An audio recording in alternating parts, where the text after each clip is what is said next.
Hello, my dudes, and welcome back to the Mikey and the Press Pass podcast. I'm Michael. I'm David. Hey there, David. What are you smoking? What are you enjoying? I am enjoying a Siempre. It's unbatted. You're lying. From Dapper. You're lying. You're smoking a Tabernacle CT? Yes. Those are fire, bro. Yeah? They're good. Yeah, the only problem I have with this is kind of like the rolling's kind of hit or miss. Mm-hmm. So yeah, I've noticed that like when it'll tunnel sometimes. Yeah, mine's tunneling right now. Yeah. Unfortunate. Is it true that the people that blended it was the original people that did the League of Nine? That's the rumor. And that's supposed to be like the T52 was originally, and then the regular Tabernacle is supposed to be like the number 9 was originally. But like, I've just heard that like repeated so many times from people that I don't actually know how true it is. I hear stuff like that all the time where it's like I don't know how true any of it is, and some of it I just regurgitate because it's like, man, well, why would that person lie to me? It's like, well, they could just be misinformed. Like, I don't know. Yeah. Someone told me one time they were like, yeah, you know why smaller ring gauges are more flavorful. And I was like, I always just assumed it was a wrapper to binder filler ratio thing. He's like, well, that's part of it. He's like, but smaller leaves are higher on the plant, so they get more nutrients from the and you taste that when you smoke it. And that sounds like a perfectly reasonable thing, but fuck if I know if it's true. I don't have any way to fact check that without being taking up tobacco farming or some shit, you know? Like, yeah, well, it depends though, because it's a wrapper leaf, so it's not the same. It's not in the same placement as like filler and binder. Exactly. So those are almost different things. And not to mention, too, if you look at A's all have very flavorful wrapper leaves on them, and those are the biggest of leaves, and so they come from farther down on the plant, and so that doesn't really jibe with that notion as something that you need for an A or a Solomon or something like that. Oh, I forgot we had LFD A's. I was like, maybe I should buy one. They're pretty good. I'm still sitting on one that I had that's like probably 6 or 7 years old. And I'm in no hurry to smoke it because it's LFD, so it's just going to mellow out. Like, LFD is too sharp for me to begin with. And so it's like, it's not like something I'm like, I better smoke that soon or it'll lose all its flavor. It's like, it's LFD. It's like trying to dry out Chilean sea bass or some shit, right? It's just this fucking big blob of oil. It's not going to dry out no matter what you do to it. Like, leave it on the counter for a week. Yeah. So what you been up to this week?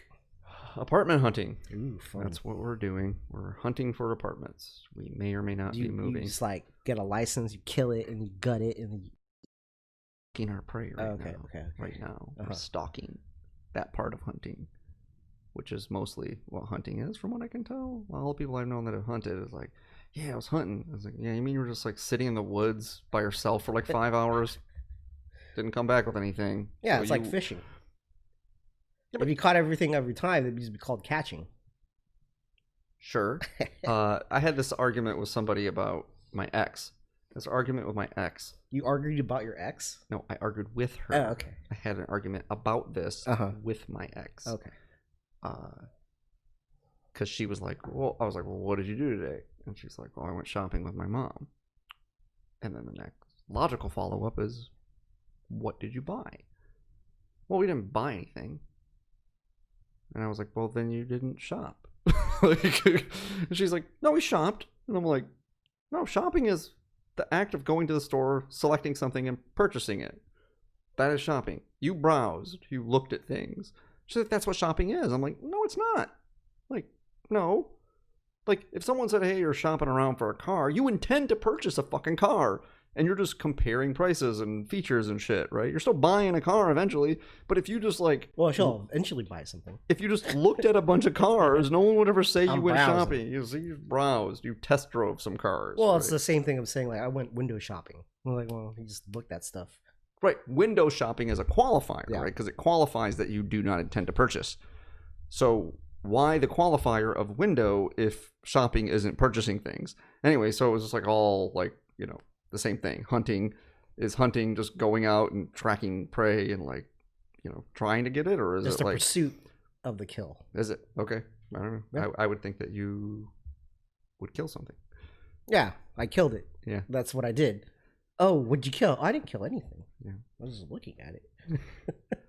But in all actuality, you could just go out in the woods and sit for 5 hours with no intention of killing anything, and just Yeah, you can just have the excuse. Oh, I went fishing today. It's like, catch anything? Nah. You just like near the water at one point. You're like, oh, what fishing? Yeah. Well, I don't know. Maybe this is a Michigan thing, but when people say they went fishing, what I hear is I got drunk on a boat. Yeah. Like that's what you did. You got drunk on a boat. Yeah. And then you came home, and that's fine. Fine way to pass your time. It's whatever. I'm just, but no. So we're looking for apartments. Maybe we will move. Maybe. Well, if we find what we want, we will move. They bump up your rent? Nope. We just thought that maybe it was a good time to see if we could get more for the same price. Okay. Maybe we can get an apartment that is what we pay now, but will be more of the things that we want in an apartment, and that's panning out. Like it's. Well, I know what your criteria is to have an apartment, but what would be Diana's? Like, what's the bullet points of like? Is like this hits all the markers. No. Okay, so all of her markers are the same as all of my markers. It's just I don't care about them to the degree to which she cares about. Yeah. To justify the move. But if we are going to move, we're in line, right? So the following things are in no particular order, but there is a hierarchy to them, right? Breakfast nook. Breakfast nook is a plus. It's a nice to have. It's not a necessary. More square footage. So somewhere where Diana can put a desk so she can work from home. Either a second bedroom, which I wouldn't have thought I could have gotten, but apparently is a viable option. You think because of the market's kind of going down? We looked at look. We looked at a place the other day. It was the same rent we pay now, and it had 2 bedrooms. And I was like, both those bedrooms are going to be fucking tiny. Both perfectly spacious bedrooms. Actually, the second bedroom was a little too big. It was like you put a desk in here, and too big. Here's the thing, man. It's like we're just like caged animals at this point. We're used to having like as much room for activities. Yeah, it's like we're used to having as much space as you and I have like right here to live in, and then you give us like more space. And we're like, whoa, hold on with that. But no, it was like you just put a desk in there, and like it would just like fill like a quarter, not even a quarter of the room, and you're like, well, what do we do with the rest of the room? It seems like a waste of space. So extra space for Diana to work. Hardwood floors. Or tile floors, laminate floors. I don't fuck around with carpet anymore. Like I can't do it. Forced heat, as opposed to radiator heat. That's a big plus. The parking situation cannot be a fucking nightmare. One of the places that we're looking at, that's the only knock against it, is that it's just like the parking's not great because it's right downtown. Oh, excuse me. Manners. I said excuse me. Obviously we have a budget, so it needs to be comparable to what we pay now. Let's see what else. Parking, pool table. That would be actually. I found out that the second place, the place that doesn't have the great parking, also has a pool table, but I think their community room is closed right now. But if we live there and it reopens, then we'll have a pool table there too. So 2 places we looked at have pool tables in the rec room. That's nice. So the list of things on a in-unit washer dryer. That's always a plus. That's a big. It's like a nearly a must-have. So I think that's just about all of the criteria. And in a halfway decent area of town, not somewhere that's shisty or fucking dirty or too far from everything. Yeah. So, yeah, that's most of the criteria right there. And she found a place today. She's like, it hits all the criteria. It's perfect. She's like, but I don't think we're gonna get it. I'm like, why is that? There's blacks around here. Nope. She said, nice neighborhood, ample parking, ample guest parking. She was like, it's just like all the things. But she was like, there were like 4 other people that were looking at the apartment. And she was like, so I applied for it. We applied for it. But she's like, I just assumed that like one of those people, like, I don't have a great credit score or whatever. Yeah, well, you got to shoot your shot. Yep. You miss 100% of the shots, you don't shoot. Yes. So that's good. So that's been keeping me busy. I'm trying to catch up on some reading. Finished a TV show I was watching. And then work here. Wrote a little bit. And that rounded my week out. Started this short story I've been meaning. Diana and I are doing this really obnoxious couple thing that like anybody who doesn't like couple stuff will think is really gross. But I will share it with you. So she's been trying to write more. And I don't write things that aren't for work hardly ever anymore. I just, like, if I'm not getting paid to do it, I'm like, fuck this. Not fuck this, but like I ain't write my name. You know my name. I just don't make time for it. And so look at me, man. She had this idea for a short story, and she was telling me about it, and I was like, you know, I was like, you know, here's what we should do. It was like we should come up with a theme, because she was asking me pointers on like writing, and I was drumming home the whole point about theme and keeping things on theme and try to have a theme for your writing and yada yada yada. And I was like, so we should come up, like, we'll alternate where you will come up with a theme. So this is the theme for your story, and I was like, same theme, and then we'll swap stories and give each other notes, and then next time I'll come up with a theme and we'll both write a story on that theme, and we'll swap, and we'll just do that, and a couple stories a month, and then we'll both be more proactive about writing. And so I started that this week. Got a couple pages into it. That was super dope, man. She can't top this. Yeah, that's why I was just trying to like outdo her. Like, that was a common thing when, like, in high school, we had like a group of friends and we started a rap group, and it was like almost to the T. Like, we have a subject we write about, and then we share our work and then rewrite and do all these things. It's like, oh, I gotta write something dope. This guy can't follow me. Yeah, it's more competitive though. Than that's like that nature lends itself to something more competitive where. The competition. You got a bunch of young men that are just like writing stuff. It's like, I'm gonna be a bitch on this track. Yeah, because that spurs you on, that competition. Yeah. This is speaking of things that are competitive, I started playing chess with an old flame from high school. Cool. So I've been playing with her intermittently. We got through a few games this week, so that was fun. Kind of dovetailed with like watching Queen's Gambit, which is weird because like I started watching that show after we started playing chess, and then I was like, and like it simultaneously reminded me why I love chess and why I stopped playing so much. Okay. So it's like, that the show like reminded me like, oh man, this is what I love about chess, and then like the plot of the show progresses, and I was like, yeah, and that's why I stopped playing chess. It's why I don't play anymore. But no, that was fun. So kind of just that happening in the background of like playing chess, and that's pretty cool. So I don't know. What about you? What have you been up to? Just got my car back from a friend that was repairing it for me. It's nice to have the old car back. All I need to do is have it, run for 2 more years, and then it's gonna do something with it. Why is 2 years the cutoff? Probably just getting another car. How long have you had that one? 03, brand new. I bought it brand new. So it has a lot of miles. It's about 208 right now. So, yep. The water pump went out, and then I don't know if we talked about this in a previous podcast, but when I did the maintenance, the 100,000 mile maintenance on that car, they had to replace the timing belt, which means you have to, if you're in there, might as well change the water pump. Sure. And then when they replaced that, they kind of just over torqued on the nut and just fucked it up. So it took a while to get it off. Luckily, the guy got it off and everything went pretty smoothly. Nice. Yeah. Well, that's better than having it blow up or whatever happens when that is. Yeah, because it was like tightly wound. Yeah, because it was like steam was coming out of the engine. Like, oh, this is not good. This is not supposed to happen. This is like a cartoon of some sort. Yeah. Yeah, that's no bueno. It's always funny when like things like that happen where you like start digging around in something and you realize like, who the fuck was in here last? Yeah. Like, what the fuck happened here? Like, why? It was like when Diana started having problems with her teeth. Did I ever tell you this story? No. Oh, yes, you did. But I don't think you did it on the podcast. Oh, so like she like was having problems with her fucking teeth, and she was like, yeah, it's like all swollen, it's like bleeding, and it's really gruesome.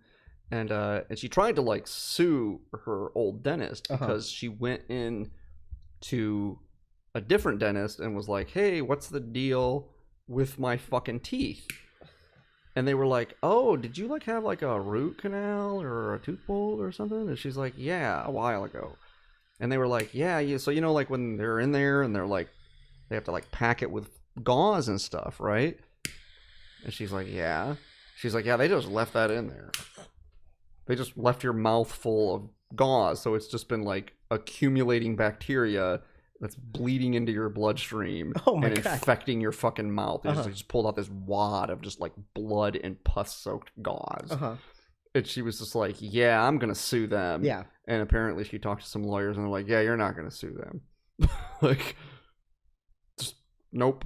There's just not a high degree enough likelihood. It's like if you had some like infected in your bloodstream and you got some horrible disease, then you could sue them. Yeah. But anything shy of that, like, it's just no lawyer's going to take your case. She talked to like 2 or 3 lawyers and they all said the same thing. Like, can I guess how she found this original dentist?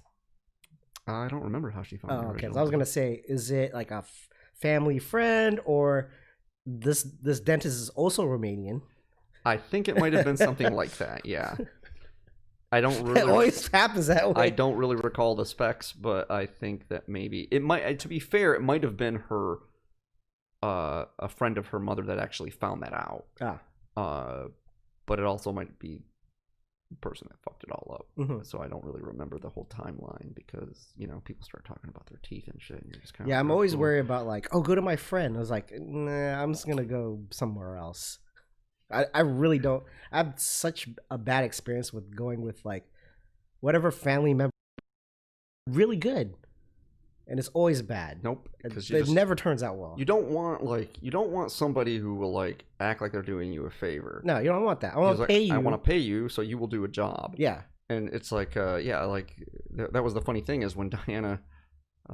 Sorry, Bo, if you don't want me to tell the story. I think you're HIPAA rights. No. There's some HIPAA violations that are about to happen. Oh, no, this has nothing to do with the actual treatment. Oh, okay. It has to do with the situation, which is that one of the friends of her mother, and her mother's pretty horrible, and so her friends are horrible. Whoa. And so she was like, oh, you need dental work done. Like, go to my friend. Like, she'll do it. So this was like years ago before Diana like had this new wave of like assertiveness that she's got going on lately, which is sexy. So like her friend, the friend was like, don't worry about it. Don't worry about it. I'll just take care of it. I'll just do the dental work for free. And Diana was like, no, I really prefer you don't. And she was like, no, I got it. Oh, yes, I do. And so she was like, wonderful.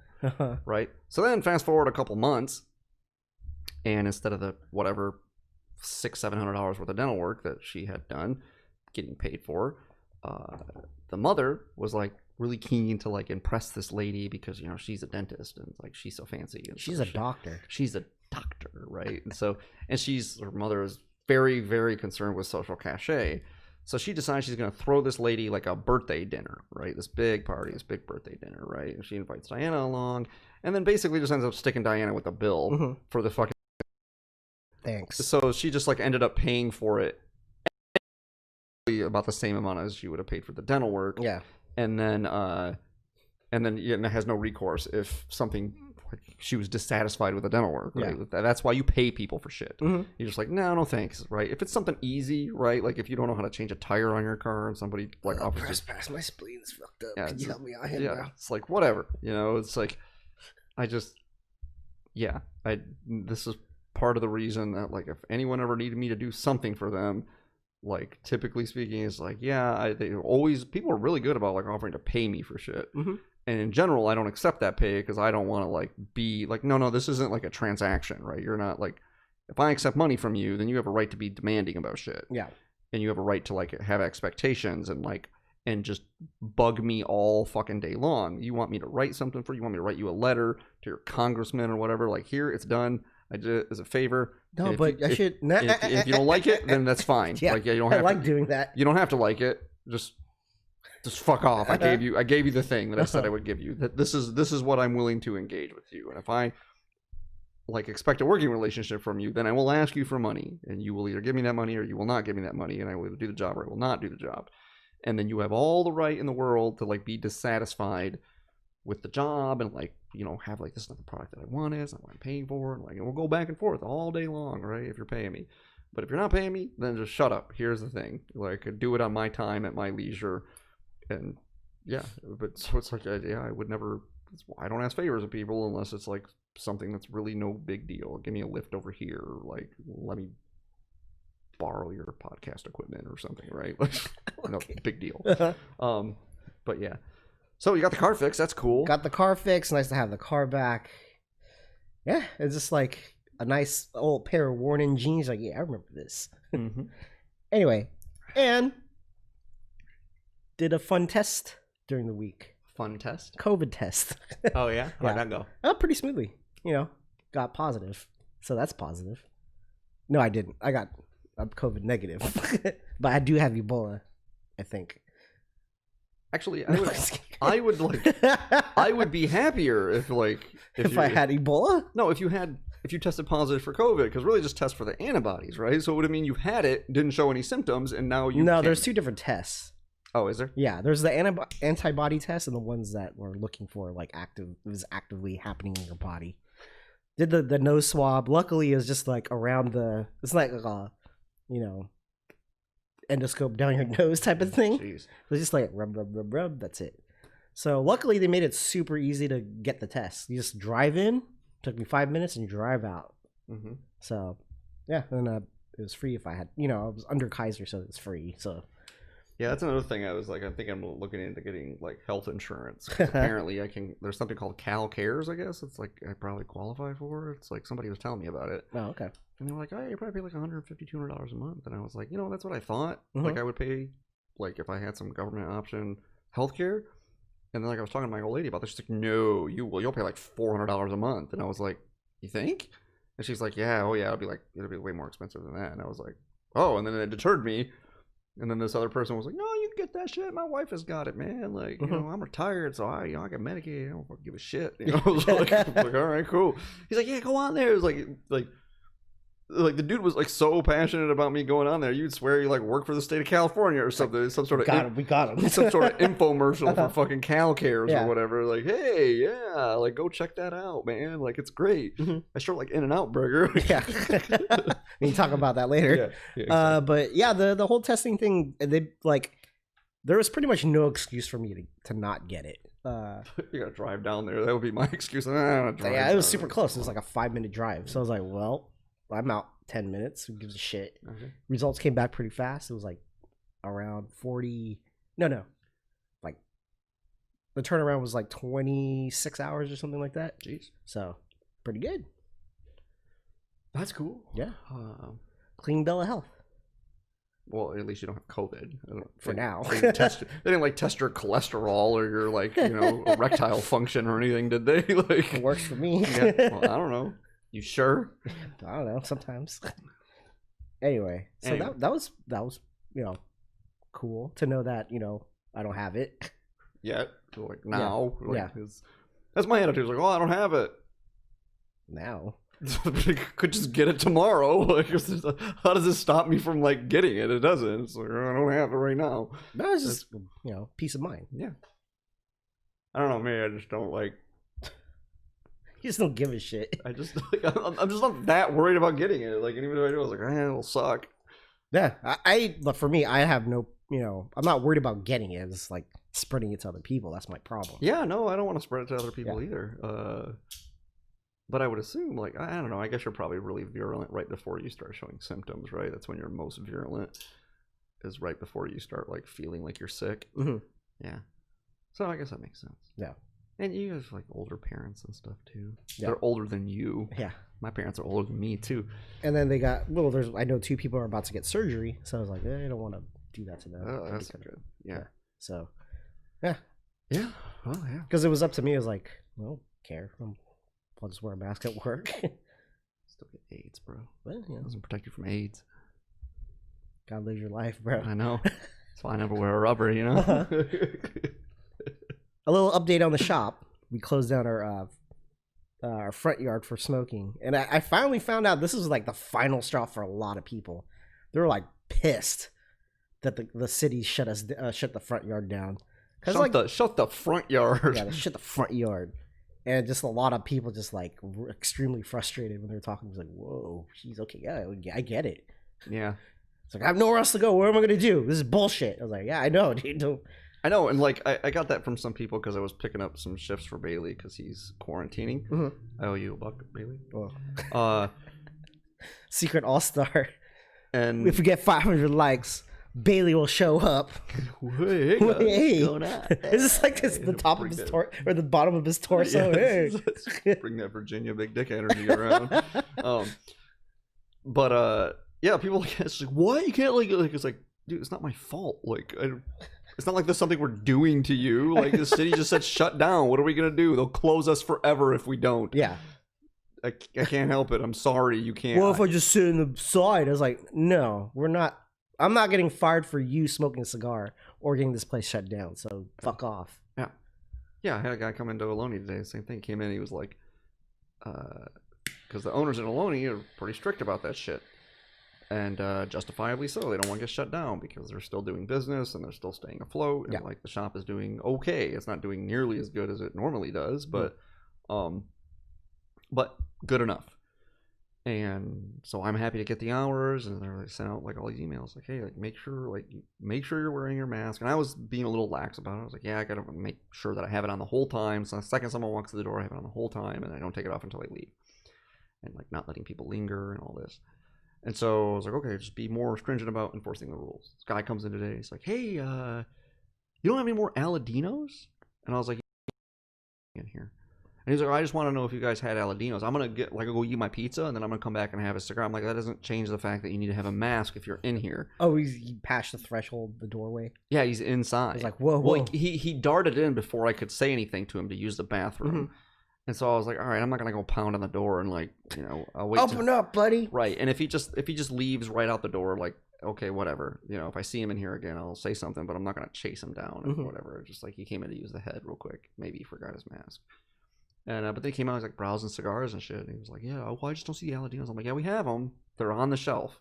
He's like, well, I don't see them. I'm like, dude, you have to have a mask if you're going to be in here. Well, I'm going to come back and smoke. I'm like, dude, it doesn't change the fact that you cannot be in here if you don't have a mask. Like, you have to go, right? It's so weird. People are just so fucking dumb. It's like, what the fuck? Dude, I don't know what to tell you. Like, I know for a fact that there are they like feral? Did they just not like, or they've been like locked up in the cage for a while? Like, what mask? What? He looked feral. Oh, okay. He looked like Alan Moore or something, just fucking super long beard. Wizard. Just some old wizard guy. Yeah. And I know there's plenty of people who like probably just don't want to wear a mask or don't think that it matters or whatever. And like, you can't come in the store. Yeah, right, exactly. Like there's consequences to those actions. It's like if you don't want to think about it like I don't like to wear pants. Yeah. If you could just think about it like these are the rules, respect the shop rules. Mm-hmm. Like what is a totally separate issue, and I'm just the fucking policeman here, dude. I don't make the laws. I'm not the legislature, right? Like I enforce the rules.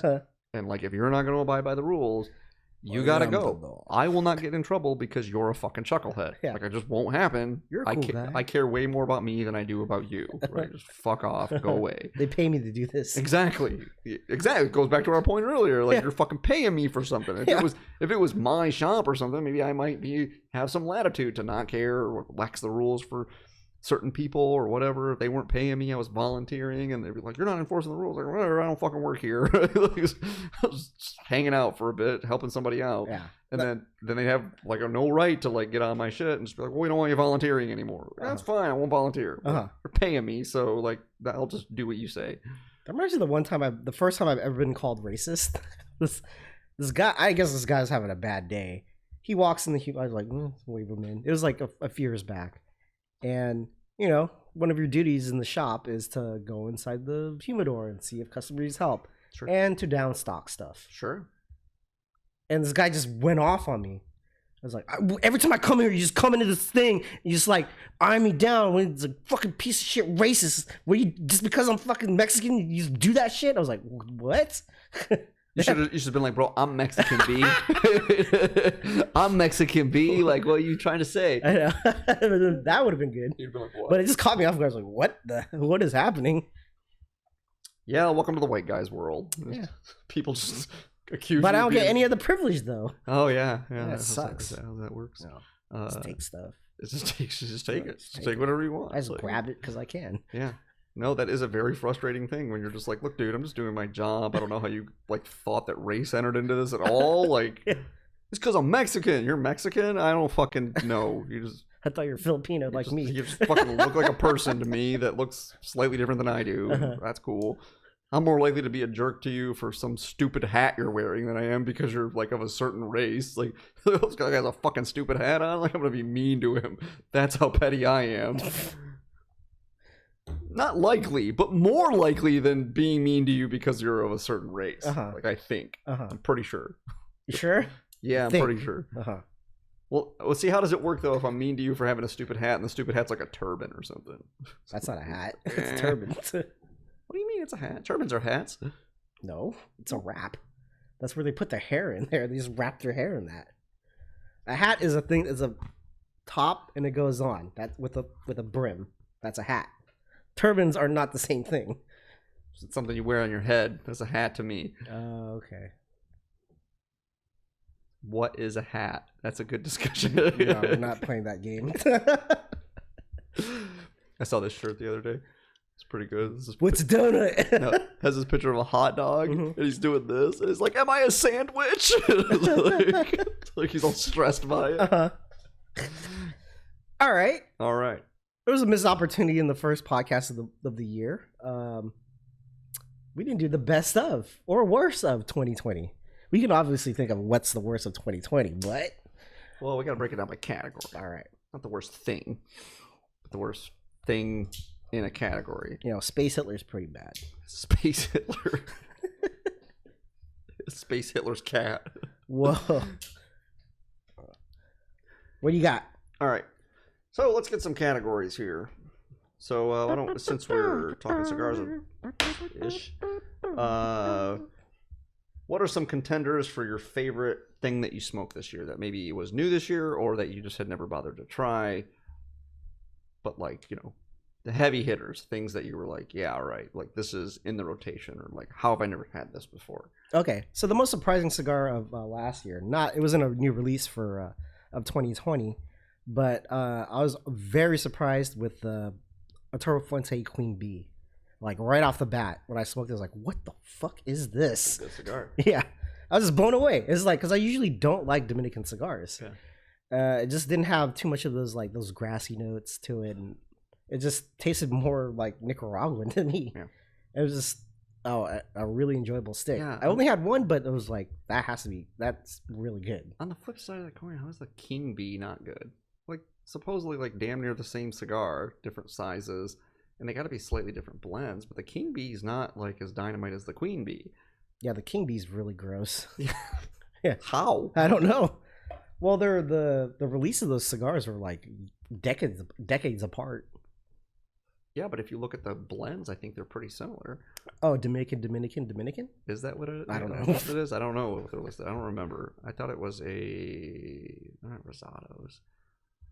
But yeah, that's a good cigar. But yeah, to be fair, I think you should smoke more of them. Okay. Like if you smoke, I just got that one good cigar from that batch. Or maybe it was just a good box or something. You know, Like you can't judge a cigar on one box. I think. But, that's fair, but I don't really have access to it. Like, yeah, we. I should check. Yeah, no, we carry them. We were just out last time you asked me. I'll see if we have any tomorrow when I go in. Because we got a big Fuente shipment like right around the holiday. And, yeah. Like, yeah, my thoughts in general of like Arturo Fuente stuff is just like old man cigars. Like, right. I mean, they make some good stuff. They can. They don't make anything I'm crazy about. Yeah. Like most of their stuff is like fine. Like Añejo Sharks. Like, yeah, it's nice to have once a year. I like the Añejo Shark. It's good. It's once good. a year. It's just not a great cigar. Yeah. It's not a $20 cigar. Opus X. I don't like Opus at all. I've established this. Like I kept for years, for like the last 5 years. Am I crazy? I keep going back to it, and I'm just like, no, I don't like Opus. I don't like it. I think it's gross. Yeah, I'd rather have an LG. It's not even that I'd rather have most stuff. I just don't want to smoke one. I do not like them. I dislike them. That's a better way to put it. It's not that I don't like them, right? Like, that's how I feel about most Dominican cigars. I don't normally like Dominican cigars, but I don't dislike most Dominican cigars. I dislike Honduran cigars. Yes. And Dominican cigars is just like, every now and again I'll get one that's like, it's pretty fucking good. Like, I get a Davidoff or... Yeah, I was just going to say Davidoff, La Polina, like most, those companies, like I like most of their stuff. Yeah. And then I like touch and go. I like some LFD. Okay, I like some Fuente here and there.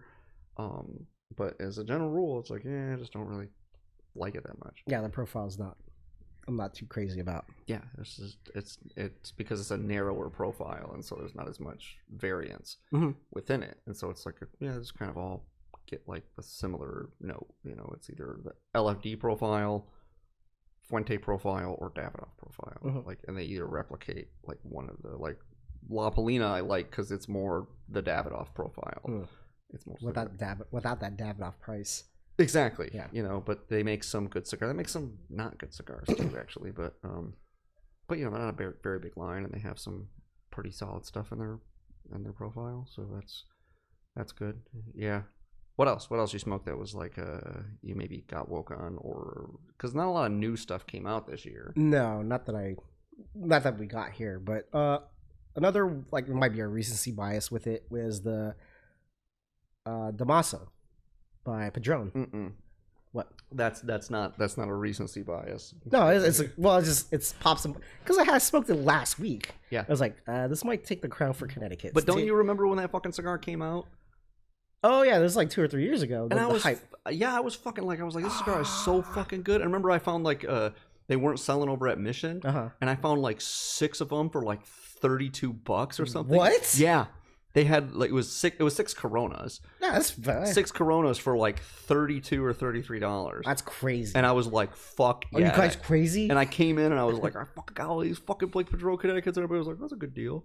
I was like, "Dude, if you had this cigar, is fucking dope, right?" I was like, "It's a fucking good Connecticut." It was right around the same time the Tat Connecticut came out. Yeah, I was like, "Fuck, that Connecticut's good too." That's a good Connecticut. It's a pretty good Connecticut. Yeah. That's a pretty good Connecticut. Yeah. But they're both really good. Yeah. So like, and I just eventually I just shut up about it. I was like, okay, like I just took it as you're just weird. No, I'm not just weird. I am weird, but like I took it like you're thinking about it like I want a Padron instead of just thinking about like is it a good cigar. So it's like if you think about just is it a good cigar, then it's fucking a good cigar. Yeah. But like if you wanted to scratch that Padron itch, then yeah, it's not gonna do that. It's not a fucking Maduro. It's not like it's a different animal. It's a completely different thing. But it's like they were like, hey, how can we take like the commitment to craftsmanship and the thoughtfulness that we put into these type of flavor profile cigars and put it into another flavor profile. And then they did that and they're like, here, have this, market. And the market was just like, yeah, whatever, it's not Padron. That's not what you make. It doesn't even look like a Padron. The fucking branding doesn't look like Padron at all. No, it doesn't. But yeah, I think play taking care of business. Yeah. We got new songs. Taking care of play business. the hits. Yeah. But no, I was I was into that cigar. But then like because I found them there, I got a couple. I got like 12 sticks or whatever, and so I paid like $68 or something That's for crazy. fucking 12 of them. And I was like, why are these so discounted? And they were like, no one buys them. And I was like, wow, I will buy these. Yeah. And so I bought them, and then I smoked the shit out of them for like fucking a couple weeks. Went through all of them, and then I went back into other places when they popped up again. Because their mission was out of them. And then I was like, oh yeah, I love this cigar. And I was like, well, it's fucking like $18? Like, Jesus. Yeah. Like, I mean, it's good, but like, I don't gotta pay fucking $18 for it. Like, and so I just didn't smoke it anymore. But yeah, no, it's not you. I smoked one after you said that. You're like, oh, I got woke on that. I was like, yeah, I should have one of those. I haven't had one of those in a while. I smoked it. Yeah, this is a fucking good cigar. Yeah, it's a great cigar. Yeah. And you're right. It kind of has like, it has similar like shades of the JJ. It's kind of like in that same like Nicaraguan spice, like up and down, kind of like mellows out, a lot of complexity and depth. Yeah, it's a good cigar. Yeah. Yeah, has it been that long since that thing was released? I guess it has probably been 2 or 3 years. Yeah, pretty good cigar. How about you? Surprises? Something got woke on? Yeah, I would say the 2 cigars that I was really, one of which I wasn't surprised by, which is the Guardian of the Farm Apollo by Aganorsa Leaf. Oh, okay. According to Jeb at Aloni, they source all their tobacco from the same farm that Illusion sources their tobacco. It's actually their farm, according to him. Yeah. They're the major supplier. Which is weird because to me, like, Aganorsa Leaf is not a company that was really on my radar, and I've been a big Illusion fan for years. Mhm. And it's like if you're sourcing from their farm, it seems to be that it would seem like they're a bigger company than you. So it's weird that I've never heard of them, but yeah, they make these Guardians of the Farm. I think the third one just came out recently, but I am Groot. yeah, one's the Orpheus. The ones we carry are the Orpheus and the Apollo, and the Apollo is a Corojo, I think, with Criollo 99 binder and filler in it. That's an old binder. And it's pretty fucking good, dude. It's a pretty fucking good cigar. Yeah, that's always one that pops up once in a while. That Corojo 99. Yeah, it's like that. Whatever strain. It's like Criollo. Actually, it's Criollo. Oh, it's Criollo. It's a Criollo 99. Hey. So it kind of gets that like mellow butteriness, and then not too many cigars have that. Yeah, and then that wrapper leaf gets that like kind of like a slight twinge of a bite and like cedar notes that like a good Corojo, bread notes that like a good Corojo gets, like the Ho10, it gets that same kind of. It's a really good cigar. So I probably wouldn't have reached for it, but Jeb recommended it, and I was like, now it's like in my rotation when we have them, and everybody there seems to realize what a good cigar is. A couple boxes of them be gone like a week. ASMR, and then what else? The JDN Connecticut. You seemed underwhelmed with it, but I think it's dynamite. Yeah, I don't know why. I never would have reached for that cigar. I don't like. I'm not crazy about like Hoya de Nicaragua. They're fine. It might be one of those things that we're in a room, like we're in this room, and there's just a ton of smoke in the air, and it's probably one of those cigars that have like a lot of nuances to it. I was like, it's kind of got muddied out. Yeah, I dig it a lot. I smoke them all the time in my rotation. I'm not a huge Drew Estate guy. I like Drew Estate fine, but like I hardly ever deign to spend my money on them unless I'm in a very specific mood. But I spend money on those, and they're reasonably priced too. They're like 10, 11, 12 bucks. Okay. Like I think the Corona Gordo, which is the size I like the most, is like $10.79. So it's like an $8 or $9 cigar with my employee discount. It's like, fuck yeah, smoke the shit out of those. Anthony Miller likes them too. He was like, yeah, it's like the only place that has them. I was like, I was up there last week, and I was like, I'll just grab you some next time I'm up there. Oh yeah. And he was like, really? I'm like, yeah. What do you want? He was like, yeah. So I brought him down. He was like, oh man. It's like a drug deal here. Just have yeah. Well, yeah, here you go. Whatever. Some cigars or whatever. But yeah, those are definitely probably at the top of my list. I'm trying to think of something else. I feel like there's something else I tried this year that or last year, I guess. Because mostly it would be stuff that I tried because I started working at Aloni like almost a year ago. Or over a year ago at this point. More than a year ago at this point. And so most of the stuff that I've tried that's new has been stuff that they carry. I tell you, I tried that rare pink from. Yeah, what's the deal with that? It's like a new like rare Fuente, right? Like it's rare. Yeah, whatever. It's like Punch with their rare Corojo. It's like, but you have it every year. How rare could it be? No, this one's new. I'm pretty sure. Yeah. When I smoked it, I didn't even like it. I was like, I don't like this at all. Like it just just like tasted more like Opus than anything. It's interesting. Amped up Fuente. Like I just don't get like the limited Fuente stuff. I don't. None like of it. The Lost City stuff. Like I don't care. Yeah, Lost City, Forbidden X. Yeah, I've never even smoked the 20th anniversary, which we also have there, or at least we did. And Chris Davis gave me one of the Between the Lines, the Barber Pole, like the Hemingway short story looking cigar. I haven't smoked it yet because he was like, "Oh, this is really hard to find," and I was like, "Oh, okay, I'll just sit on it then." Yeah, it's hard to find. And yeah, we people just go crazy over Fuente. Yeah, just the old guard. Because like when you go to Vegas, like to Caesar's Palace, I think there's like they have their own shop. So it's all right. The only thing worth picking up is like the Casa Fuente. That's about it. Yeah, I mean, the cigars in their fleet that I like, and again, I'm not crazy about any of them. The Casa Cuba I like. The Rosado I like, but only like in like the thinner ring gauges. When you get like past, like I like the 46, the 48, but like you get up to the 52 and the 54, and it's like too much of that filler tobacco, and it just gets really aromatic, like super floral, and I just am not into it. But yeah, so like it's like those two cigars. I like the Hemingway, just the classic regular fucking Cameroon Hemingway. I think is really good. But yeah, I just smoked the rare pink. I was like disappointed. I was like, this is boring. And I feel like something else disappointed me. But anything disappoint you this year that you thought were like, oh, this is gonna be good, and that it was like, blah? Not really, because we're kind of just low on stock. So I'm like, it's always like a treasure hunt to find something. Yeah, I guess it tempers that. You guys kind of got off that kick about like bringing in new and stuff instead of just trying to like keep the hits stocked. Yeah. So that's just I was trying to.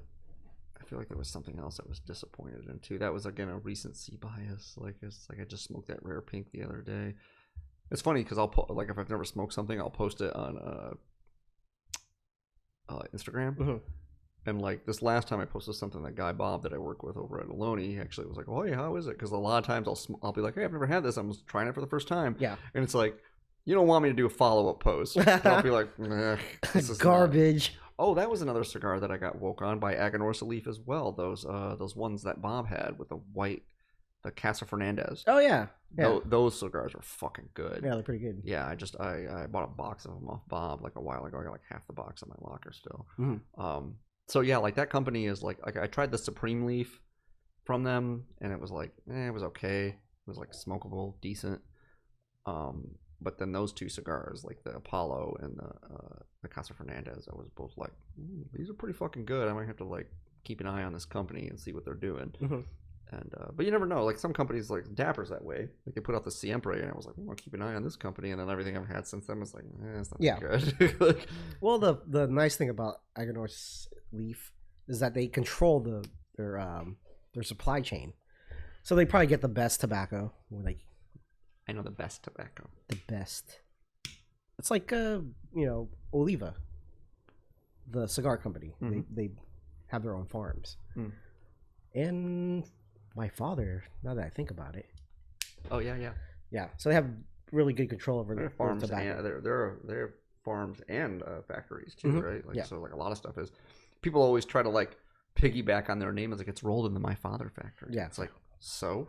It's not that big deal. It's not a that big of factory. deal. It's not like it makes the tobacco that you're using any better because it's rolled by the same people that roll my. Well, you're cigar. thinking that they're getting the sources from those farms, but they don't say that. Yeah, I guess so. Because reps and stuff will say like it's grown on the same farm that like where such and such sources their tobacco, but it's like, oh, it's rolled into my father's factory. It's like, yeah, there's like 7 companies that have factories. Brand, you're using one of those companies' factories because you're not rolling your shit. Like you're using fucking LFD or my father or Oliva or like one of those like big companies that like has factories where they roll shit. But like that is not a commentary. It's like when you watch a movie and they're like from the producers of. It's like, oh, the producer, not the director, not the writer, not like it's like you might as well say like the same key grip. Like, who fucking cares? Oh, that Best Boy's on there. Yeah, it's like, oh my god, It's like, who gives a shit? Like it's the producers that brought you. It's like, oh, you mean they deign to like invest money in more than one movie? Like, oh my god. Like, but yeah. Anyway, speaking of movies, you want to move on to what'd you watch this year? Any good TV shows or movies that were noteworthy? I guess we'll move on to movies. So one of the only ones I've seen that was released 2020 was Tenet. I had to put that on my list. There's a few problems with that movie. I'm not gonna spoil it for anybody, but like some of the mechanics of the movie is kind of iffy, and I felt like this is Christopher Nolan's like attempt at making a Bond film, and with a little bit of a Nolan twist to it. The concept's really cool. Mechanics didn't work as well, or was kind of fuzzy at points. I'm like, why would this work? So, whereas how is this happening? Why is I don't like it took me out of the movie at certain parts. I'm like, what the fuck is going on here? So when that happens, that becomes an issue for the viewers. Like now you're taken away from the action. You're like trying to think of like why would that mechanic work? Yeah. But in general, like the ideas and the kind of the originality to it was kind of like, like think about it. Here's my thing is I don't know what Tenet's about, but I feel like Christopher Nolan with Interstellar, The Prestige, and Inception, if he makes too many more movies where the crux of the thesis is perceptions of reality, I feel like it's just going to become too hackneyed. Like it's going to be like, oh, that's your thing now. You're just going to make movies about perceptions of reality. There's like a movie happening and it shows the crowd like, we're in the movie. Yeah, it's like some sort of time shift or like some sort of right? Yeah. Like that's like his thing. Yeah. And like I really think that he's a better director for that to be like his shtick. I don't want him to have a shtick. Yeah. And like I don't know anything about Tenet, but like if that's on theme, I feel like that's the last one he gets. Like you gotta step away from the perceptions of reality concepts and like do more shit like Dunkirk or like the Dark Knight movies, right? Because the Dunkirk was fucking dynamite. Yeah. Like that movie doesn't get like enough. I was really worried. It doesn't get. Yeah, I was too. And it didn't get enough love. I was like, it's a fucking good movie. It's like almost all visual storytelling. It's like a. I put it in the same category as like 1917, which is also a really good movie. I think I probably like Dunkirk a little more. I also like the audacity of putting Tom Hardy in a movie where you can't see his face or really hear his voice the whole time.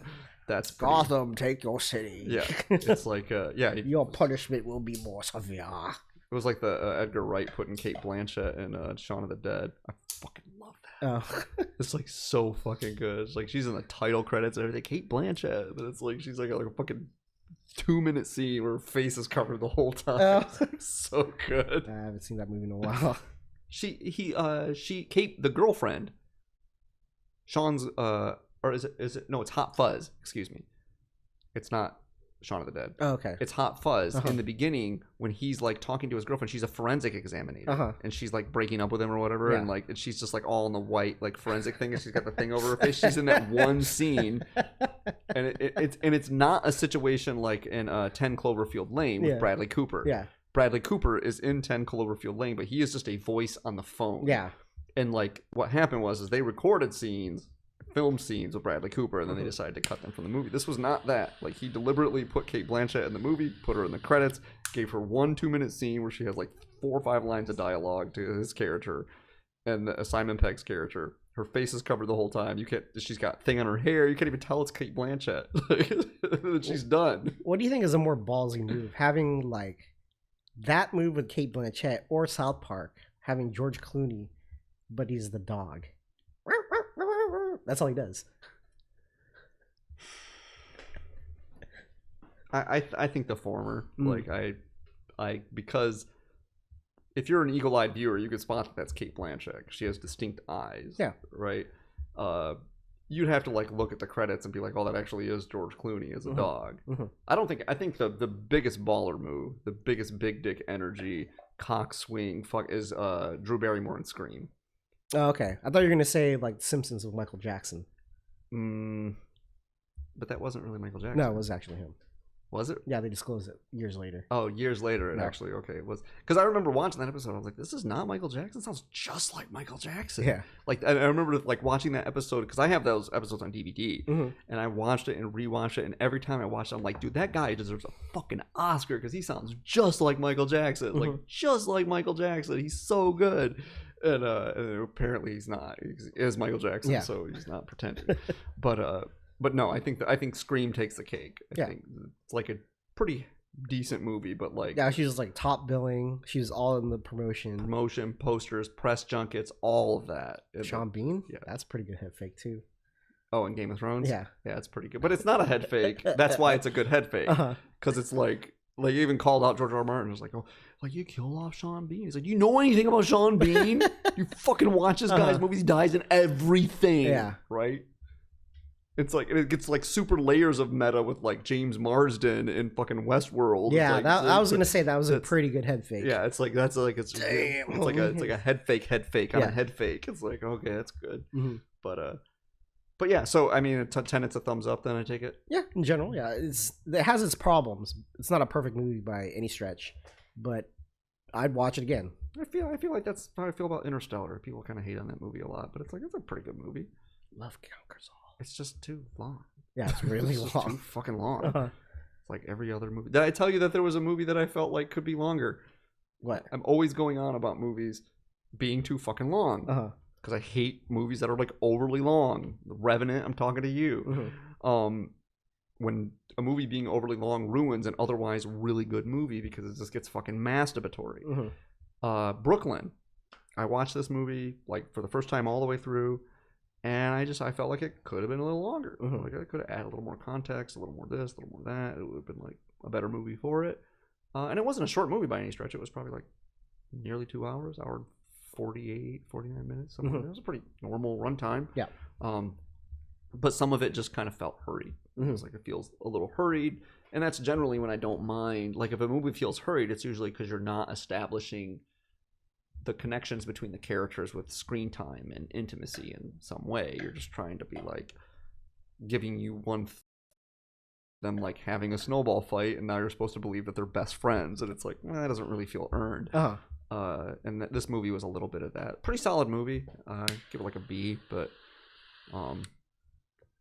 yeah. So is Tenet top for the year? I'm trying to remember back to. Well, that's for new movies. Yeah. That they came out in 2020. There's not too many movies that were released. Yeah. Like what, Wonder Woman 84? Nope. Well, at the beginning of the year there would have been a few movies, but I'm trying to remember back stuff that came out January, February, March. It would have been the tail end of Oscar season. And I can't really remember much that was noteworthy. Yeah. Did you watch anything new that you hadn't seen? New to me? New to you. Enemy. It's a fine film. It's a very good movie. Yes. Yeah. Sleepy. Underrated. Weird. Yeah, super weird. But good. Yeah, we talked about it on the podcast, so Did we? watch. Yeah. Last week. Oh, I don't remember that at all. Oh, yeah, okay, yeah, we were talking about Arachnia and all that. Yeah. So if you want to know about my views on that movie, just watch last week's podcast. How about you? New to me would have been All About Eve. I think I talked about this in a previous podcast, but that was a fucking solid movie, man. It was, and it's old too. But yeah, I found that movie just, it had a lot going on. It was kind of like just the pinnacle of like old world Hollywood writing, acting, directing. It was, and I even forgave it like it's a movie about theater. So it's not quite a movie about movies. I think Theater. Yeah, it's about theater. Acting. Theater in cinema. Yeah. I don't care for movies about movies as a general rule. I'm getting bored of them. There are some exceptions to that. Some movies about movies are very good. Very, very good.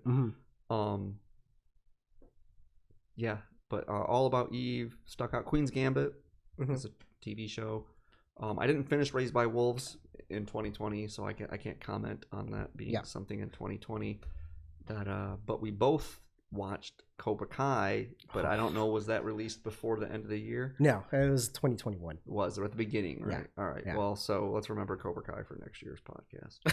We can still talk about it. Yeah, Cobra Kai was fucking dope. That was a dope. It's really hard to write, like season 1, great. Season 2, that's pretty good. Yeah. Season 3, it's like, whoa, man. Yeah, it was like just enough fanfare, enough, like the writing's incredible. Yeah, it like, just toes that line of just like being like almost too cheesy. Yeah, they're just like tightrope walking on that line, like, and then you're like, it's kind of cheesy. It's getting a little sentimental. It's like, I don't even care. Yeah. Why do I care? Like, What? fucking give a shit about this. Fake people. Why would I care about this? Just some of the standout scenes. You just when realize that they're more alike than they thought. You're just like, yeah, it's fucking good. Yeah. Like the standout stuff to me was like, I don't know why I was laughing so much about when they were playing soccer and just fucking kicking the ball at each other and fucking each other up. Yeah, it's cartoonish at times. Yeah. But it's like just enough of it to just be like, yeah, that's what I wanted. And those little gags they play with Johnny, like how ratchet he is. Yeah, like you said, just like those small like details, like when he's like at the end of the series, like the TV falls off. Yeah, or like, yeah, that orange juice still might be good. Orange juice is still probably good. It's not expired yet. Yeah.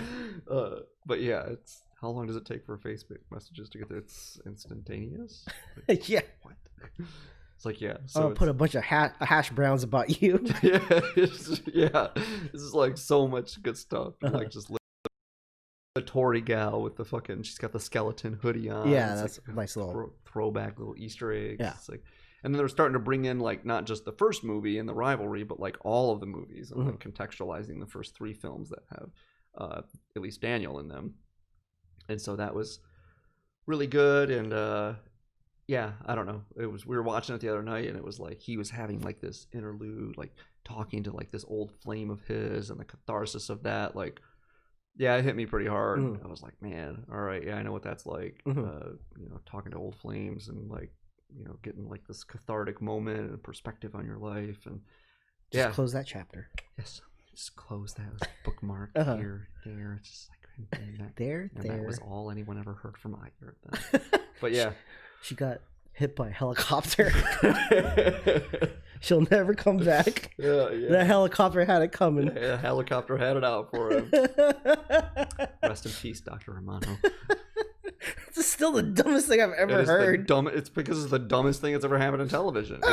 It takes the cake. It out jumped the shark. The actual jump the shark moment. Yeah, I didn't think that was fucking possible. Like, they're gonna have to start calling the jump the shark moment like the fucking the helicopter fell on him moment, because that is just like anybody I've ever known. And the thing is it's more because Happy Days was never a good show. Yeah, it's a goofball show. It was never good. Yeah.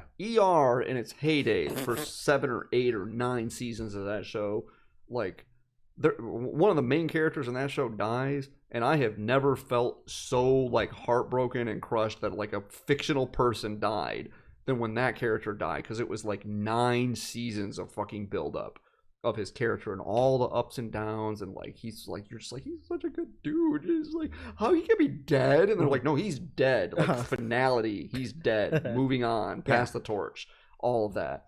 And like, man, that like when that character died, like it hit me like hard. I was like, holy shit, like this is how you build sentimentality in a show over a long arc. You earn that shit. And then like, yeah, they earned it. It was super earned. One of the main characters, like, almost every plot thread has something to do with him, right? And like, and you track him from like early residency through like his residency as chief resident, as attending, like chief attending, like he's like, you know, like just earns the respect of like everybody, and like all the characters like love and adore him, right? They get George Clooney to come back for his fucking funeral, right? Like to the show, George Clooney's like this mega star at this point. And you're like, you just see him and you're like, holy shit, it's George Clooney. Like he came back for like one scene in the show, and like, yeah, and then like 2 seasons later, like, and then this helicopter hits this guy, and yeah, crazy. Huh? Don't you feel something? It's like, no, I'm dead inside now. Thank you, show, for pulling the rug out from under me and just ruining all of that hard work because you just needed to do another season. And all the characters that are good have left or died or whatever. It's fucking garbage. Let's get back on track for TV shows. Sure. I'm trying to think of what else I watched this year. I didn't really get through a lot of TV shows. We watched Cobra Kai, started Raised by Wolves. My Brilliant Friend was this year. Like, at least the second season was at the beginning of the year. And I'll just continue to beat that drum that show is really good and underrated, and no one, like, fucking seems to realize it because it happened at the same time as Westworld. It's, like, concurrent to Westworld. It's completely different. Overshadowed by it's completely different Goliath, style. that is Westworld. Yeah, which Goliath is a fantastic show. But this show is at least as good as that show. It's just a completely different. It's not sci-fi. It's like just nothing like it. It's nothing like Westworld, except that it's good. It's like the only thing that it shares. But it really showed off like HBO's versatility for shows, especially watching those shows like back to back, like when they were both like new episode, Sunday night, Monday night, and it was like, man, like, I don't think they produce it. Like, I think it's like a BBC production that they picked up or whatever. But still, it's like, man, like the variety of like good television that's on HBO is just still the best, like unequivocally. It's not even close. I can't think of another whatever. Like if it wasn't for Cobra Kai, I'd be done with Netflix this year. Like Cobra Kai, and then there was something else that was on Netflix this year that I was like, all right. I don't know. Yeah, I can't think of it. When did the Chappelle special come out? Was it the beginning of the year? Oh yeah. I think it came out the beginning of the year. Yeah. So I got that has to be. That's automatically up there for me. Yeah, it's like anything Chappelle, that's on the list. Yep. Yeah. Yeah, there's few people that have as much brand loyalty as Chappelle. Definitely, just like if he does it, I would say if he does it and it's comedy. Like I don't make any comments. Like if he makes a movie again for whatever reason, I don't presume it will be necessarily good. But yeah, My Brilliant Friend definitely gets best of 2020 award and Westworld too. But that I feel like that doesn't really need to be said. So You got the triple P, the Press Pass Prize. press pass prize. For me, it was Devs. Devs. You hear about Devs? Did you hear about me talk about Devs that one time? Yeah. Yeah. I missed out a lot of stuff because it's on Hulu. It's on Hulu. It's like all this stuff's on Hulu, and I don't have Hulu. Oh, What We Do in the Shadows too. Yeah, that's my other one. That's definitely I only watched like 7 or 8 episodes, but it was pretty fucking good. Yeah, it's so good. That's pretty good. Yeah, it's just another thing that's a project that was just a spin-off, and it's so good. Mm-hmm. So they just Devs. It's not a perfect series. The high-minded concept of that whole thing was really interesting to me. And it's kind of almost like a love letter to the main actress. That fucking Alex Garland loves that chick. I don't know. She's a cutie. Maybe she's super but cute. I guess she's British, so she tried to play a flat American accent. And it was like, what is going on with this lady? Hello, I am American. Yeah. Oh, okay. Do you have any cheeseburgers and ketchup? Yeah. And ketchup. Yeah, so that's my pick. What We Do in the Shadows season 2, I think I don't know if it was released in 2020, but it was on Hulu, new. So that was entertaining. I think I watched just that one episode in season 2, and I think I watched the first 7 or 8, whatever. We binged a bunch of it here. Yeah. With someone who also works here. I don't want to pay another $1 too. So. Yeah, I was like, it was probably one of the bigger surprises. I was really skeptical. I was like, I don't know. How involved is Taika Waititi? Oh, yeah, has his hand in it. Yeah, things based on things that I like are usually not good things. They're just shadows of those things, and they're not good. Yeah. Because then having it in America makes the most sense, but having the original movie set in New Zealand, why would vampires go to New Zealand? I don't know. It's quirky. It's weird. Yeah. Why not? Yeah. It's, oh yeah, Jojo Rabbit was it 2020 or was it 2019? No, I'm pretty sure it's 2020. Yeah, so was 1917. It was the beginning of the year. No, that was 2019. Was it? Mm-hmm. Oh, I saw it in 2020. Mm-hmm. Well, yeah. Then Jojo Rabbit came out right around the same time. Jojo Rabbit was before 1917, so it was 2019. Okay, all right. So, but also very good. Yeah, happy to see that he's not just doing Marvel movies and Mandalorian now or whatever. Mm-hmm. So, that's another honorable mention, Mando. I didn't watch any of it this year. Yeah. I just watched when it was on here for the first season. I watched 5 or 6 episodes of it. And I was like, yeah. But on Hulu, so don't watch it. So Disney Plus. Yes. Will not subscribe to it. Anything. I just won't do it ever. You will never be able to get me. No mouse money for you. No, I just will not do it. Not gonna do it. Nope. Not gonna do it.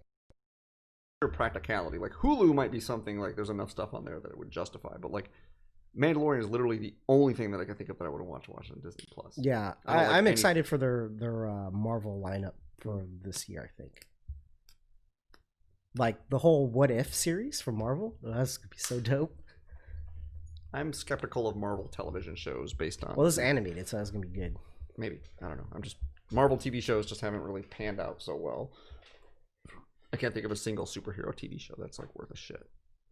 They're all just bad copies of other big franchise things. The smaller stuff. I don't know. I wasn't too into Jessica Jones or Daredevil. Yeah, Daredevil's probably the best of the lot, but it's still not good. It's pretty schlocky. And Luke Cage and Iron Fist, those things, they're fucking terrible. They're terrible. I didn't even watch past the first episode. I was like, nah. Iron Fist particularly is really bad. I remember it was. People are telling you check out the martial arts. It's so bad. It's really bad. You're not into martial arts movies, are you? Not you, but the people are saying it's so good. It's this is terrible. It doesn't even look like martial arts. No, it doesn't even look like they trained any choreography at all. Or just, you're right. Just fight. Yeah, that's what they did. Fight. Yeah. Each other. Yeah. And they're how? And they're just in a way that looks believable. Yeah. I don't know. And they're actors, so they don't know what the fuck do they know about fighting. Yeah. They don't. That's what choreographers are for. Is here's how you fight. Mm-hmm. And then and then you get like somebody that's like probably like a choreographer who's like, you know, here's how you fight cinematically, right? Cobra Kai has a lot of that, like fighting cinematically. I can forgive it not looking like real fighting if it's just cinematic. At least it looks choreographed. Yeah. You know, or like same thing with any movie that has any sword fighting in it. Sword fighting is largely not very cinematic, right? But when you watch a movie like Highlander, you want it to be cinematic. Or like, I think the best fight choreography of any movie with swords is Troy. That was pretty good. Otherwise, an unremarkable film, but the fight scenes in that fucking movie are dope as fuck. Like all of them, like every fight scene is just fucking like really, really like good. I rewatched the scene where the Battle of the Tower of Joy with who's it, the Knight of the Morning Star with the two swords. He's fucking up people in Game of Thrones. Yeah, that was a dope fight scene. I was gonna say that's he was taking on 4 dudes before he got stabbed in the back. Yeah, and actually that's probably a better Game of Thrones probably has some of the better, like more like, shall we call it, realistic sword fighting. Like the sword fighting in that show is probably more on par with what medieval sword fighting looks like, based on what I know of medieval sword fighting, which is largely cobbled together from shows like Deadliest Warrior, where people like academically study. And I gotta say, like, kudos to shows like that for like giving a venue to like oh, like I've been studying medieval swordplay for 20 years. And I have no outlet for that fucking knowledge. Yeah. And then they put like, hey, we're doing a show where it's like, what would happen if like William Wallace fought like this fucking Zulu Nation guy? And they're like, oh, come on, like Zulu Nation. I will come on, I will show you what sword fighting actually looked like. And it's like, yeah, fucking good for that guy. And it's like, so you think that's like the same equivalent of like the guy that's an expert in Klingon? He's like, oh, what? Star Trek's coming out? All right, cool, man. Like, I got this for you, bro. Yeah. But so there's that, you know.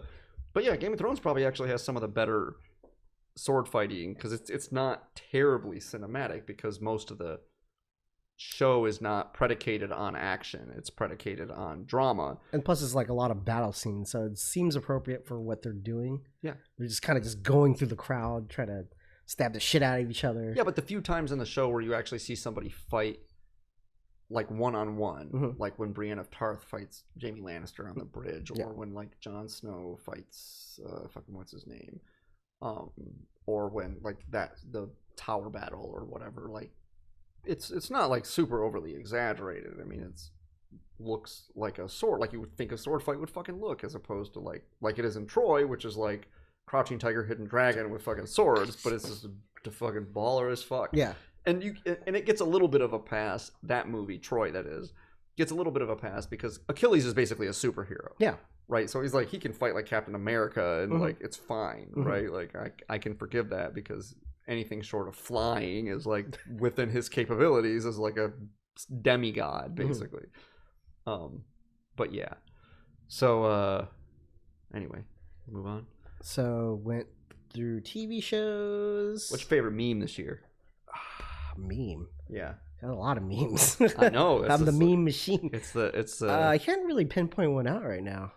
For me, it's these hoes. Oh yeah, that's my favorite. That's an all-time thing. That's in the like first ballot Hall of Fame all time, like Mount Rushmore of fucking memes. Like to me, that was just like damn. Like it's been like about a year, maybe a little over a year. Yeah.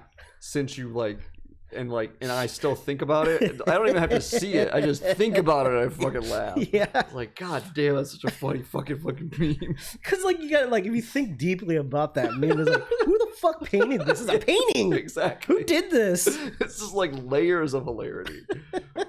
That for me, that's like, I can't even think of anything that comes close. Yeah, that's an all-time. It's forever seared in my brain. Is that meme?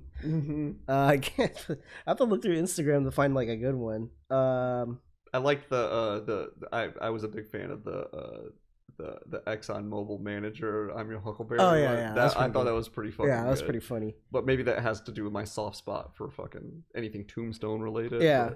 But yeah. Yeah, I gotta look through my Instagram. What else? Do you like earmark good memes? I'll fucking put that. Oh hell yeah, I do. Dead air. Books. Books. Reading new books this year?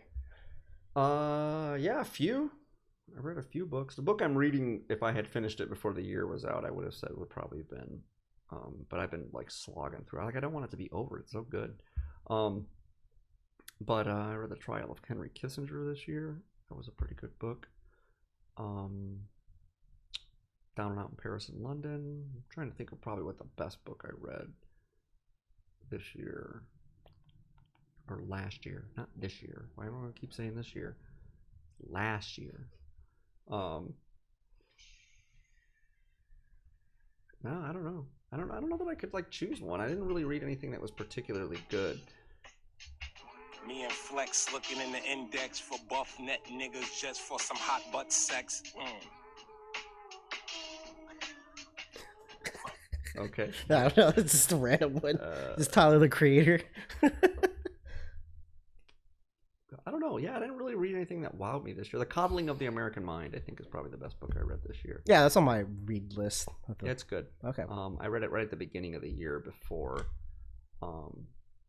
Heck, it might have even been in 2019. Now that I think about it, because Bob loaned it to me, and I finished it I think before I stopped working here, which would have been like December, January.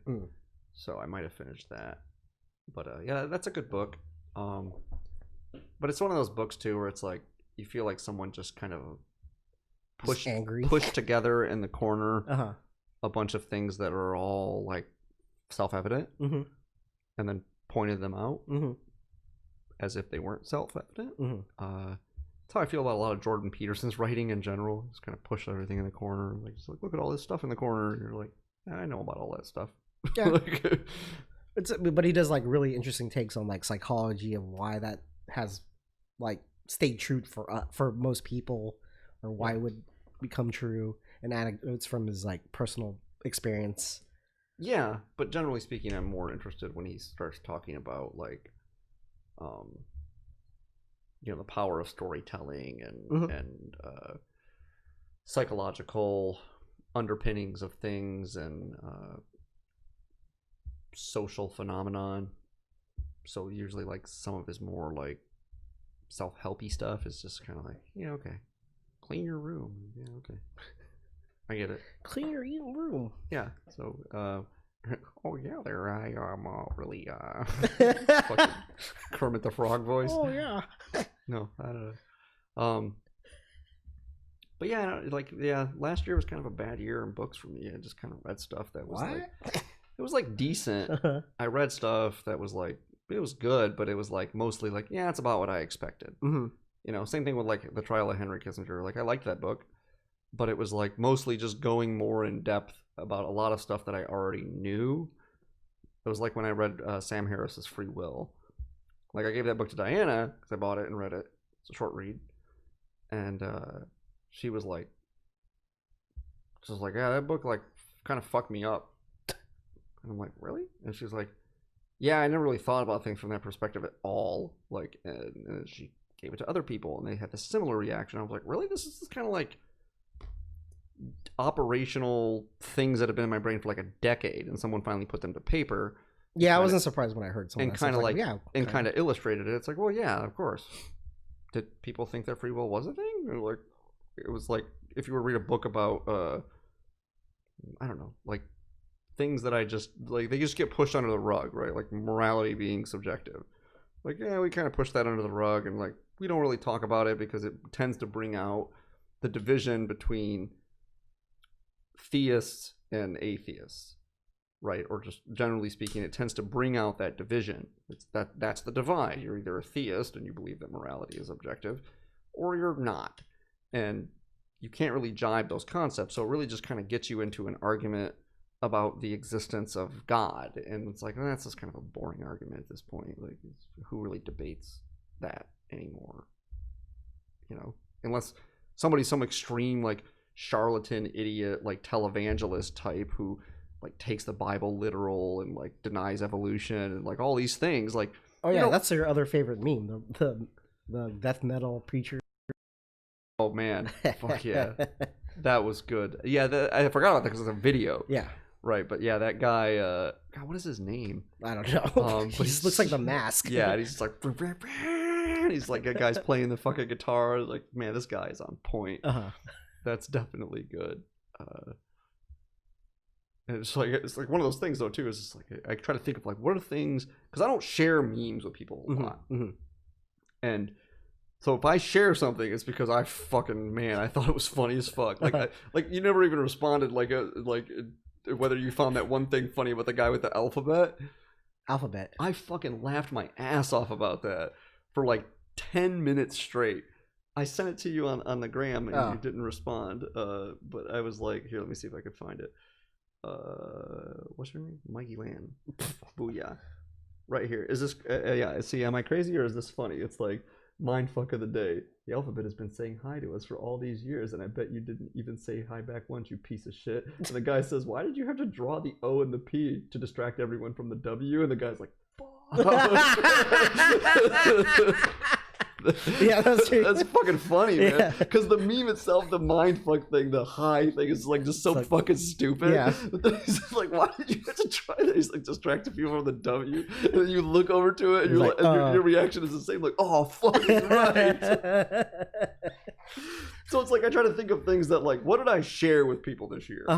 Like what did I care enough to think like, man, someone I know whose brain has a similar OS to mine will find this equally fucking ludicrous. I always thought that one with the catnip tea was pretty funny. The cat's all fucked up at the end, like.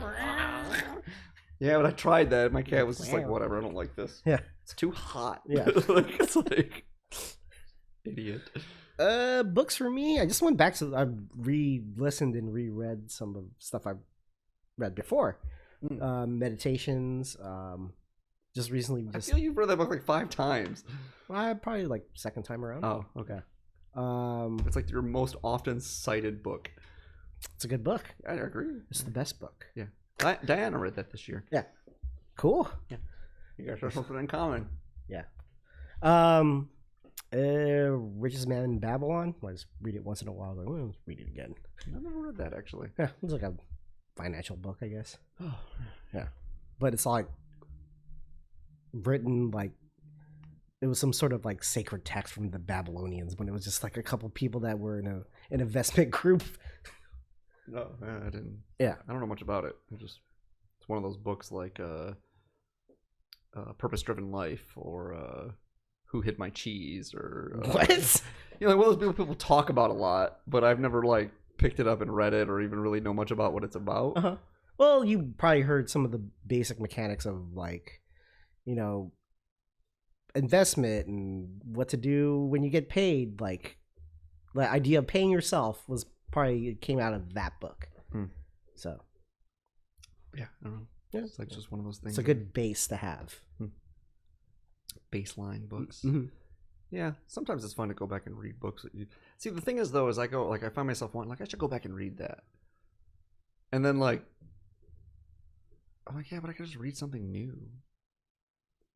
Read something that I've never read before, and broaden my horizons about like things that I've never read. Why do you listen to old music? Why do you watch old movies? See, but that's not the same because a book is more of a time investment than listening to like a track or whatever. Well, you could be listening to something new. Well, yeah, but it's reading is an active is an active activity. Listening is a passive activity. So it's like, you know, rereading a book could take me, you know, a few weeks to several months, depending on how frequently I read. Do you like bookmark stuff or like make notes in your book, annotations? Nonfiction, I do. Okay. But for some reason, fiction, I don't, because I'm just more following the prose and the story. Whereas like certain books, like I underline a bunch of shit in like Letters to a Young Contrarian because it's kind of like not really a self-help book, but just useful lessons for life, which is part of the reason I gravitate toward. I'm on a tear to read fiction this year, more fiction. This is the first novel I've picked up in a long time. Well, not that long. Actually, the last novel I read was from the same author, and that book was incredibly fucking good. Never Let Me Go. Never Let Me Go. Yeah. Yeah, that book was fucking really, really good. Mm-hmm. And Remains of the Day gets a lot of like love, and it's good. It's like I read that book, I was like, man, this is a fucking good book. And then I read Never Let Me Go, and I'm like, no, that's a fucking good book. And now I'm reading The Buried Giant, and I'm like, no, this is a fucking good book. What's up with this dude? He's a fantastic. He might be the best living writer on the planet. Like just based on these 3 books that I read. From him. He's like his style and prose and watch out, Dan Brown. The way he like just drops these little breadcrumbs and like keeps this mystery and tension and like character development and like although you see this really irks me when sometimes when I read fucking writers and it's very clear that he's very, very good. Very, very, very, very, very fucking good. And then like simple grammatical things that like he doesn't understand. Like he doesn't know the difference between further and farther. And it's like, and he uses it like wrong all the time. And it's like, how do you... Did you know this is my 3rd language? Yeah. Sorry. It probably is. Sorry, I couldn't master all the languages. That's what's super impressive too, is that he's a native English speaker. He grew up in England. Okay. But he speaks Japanese too. And it's like, how is like, why are you bashing my English? No, I speak 2 languages too, English and bad English. So, but yeah, so I'm gonna try to. I got the new Martin Amis book. I'm gonna read that next, and then I think I'm gonna read some other novel. I read To Have and Have Not at the beginning of the year when we were watching Westworld. I was like, yeah. It's like, I mean, I've never heard of it. It's a fine book. It's fine. Like most of the books I read this year were fine. Like they're okay. I just like wasn't crazy about any of them really. Yeah. Probably the worst book was On the Road for me. I was like, this is garbage. I don't know why anybody likes this. You were like, yeah, it's pretty interesting so far. And I was like, oh, you like it? And you were like, yeah, it's all right. And when you first started reading it, and I was like, yeah, it's kind of garbage. It just kind of gets into... It just goes off the rails at one point. I was like, what is going on? It just starts meandering and there's like this gibber. And then like you came back a week later, yeah, that book is fucking terrible. Like, I don't know why so many people like it. I'm in the same boat as you, Mayo. Like, what the fuck do people I still like need to finish like Travels with Charlie, because that is a good book. He's a very good storyteller. Yeah. But fucking Jack Kerouac was like, what the fuck, man? I know. And that's what I think about is just like, it's the same vein of story. Similar vein of the story. But it's like, this guy is a writer. And this guy is an asshole who had an idea for a book. Yeah. But there's 2 different perspectives, because you got an older man versus a young man going traveling, right? And then it's like almost a soul. Well, they did have the same intentions, but in a way. But you know, the guy that wrote, I forgot, I blanked out his name. Steinbeck. Yeah. He was a little bit more thoughtful through the process of what he was doing. The other one, just a stream of. It was like someone's vlog.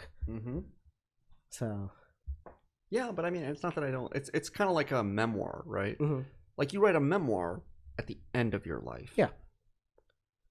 So people put on memoirs in like their 20s, early 30s. It's like you fucking haven't. You don't write a memoir when you're like 28. Yeah. You just, you know, you're not done yet. Hopefully. Yeah. It was like I remember Hitch put out his fucking memoir when he was like 50 or something. And you're like, really? It seems a little early. And then you read it and you're like, oh, that's because you've lived an entire life for like a person that would be like in their 70s. And so it's really good. It's maybe the best memoir I've ever read. It's a really, really sound memoir. But like, yeah, it's like fucking in your 20s and you're like, but it's not that people in their 20s can't write. Yeah, fucking David Foster Wallace wrote Infinite Jest when he was 12. What's the deal with that book? People love that book. I don't get it. It's a great book. It's a big ass book. It's a great book. Yeah. I don't like long books. Just like I don't like long movies. They're masturbatory. But Infinite Jest is a fucking magnum opus of a book. Oh, this is the Cliff Notes dude, right? Like, here's little like Cliff Notes, or not footnotes. Footnotes, sorry. Yeah, he's big on that. Isn't too distracting? Same thing with Mark Z. Danielewski. He wrote House of Leaves when he was 25, and that book is also a magnum opus. But yeah. So yeah, writing's a little bit different. It's not like sports or even filmmaking. No, filmmaking is a little different. Orson Welles was a little bit ahead of the curve. Yeah, he was a wonderkind. Yeah, he made Citizen Kane when he was 25. That's fucking ridiculous if you know anything about film directing, period. Because like generally speaking, older directors better than younger directors, unequivocally. You're not a good director until you're like 45. Yeah, you've been through the process quite a bit. Right, and that's why Christopher Nolan is a fucking phenom too. Is like he was barely 40, late 30s when he started directing. It's like, all right, that's pretty fucking good. But generally speaking, you get better at directing films the more experience you have. But like writing novels, though, I think is probably like you're probably more primed to write novels when you're in your creative prime, which is your creative prime is like in your mid 20s to mid 30s, and it's the same way with a lot of things actually. Like mathematicians are that way, economists. Well, not economists. Economists it's usually like older people, but like people that are into chess is the same way. Usually like you just like hit like some stride where you're like in your prime for chess, and then you kind of level out like pretty quick. Just detailed in the Queen's Gambit a little bit actually. Very good show. But yeah, for just like some weird thing, you have like when your creative juices are flowing, like when you're younger, like it's Get that vigor. Yeah, it's more of a playground for nonfiction, but the craft of your writing gets honed over a long time, which is particularly weird why Stephen King isn't a better fucking writer, because he's been writing for like a million years. He wrote like a million fucking books. Like you can probably stack up like pages, like physical pages of books, things that Stephen King has published and written, and I bet you could stack them to the fucking moon.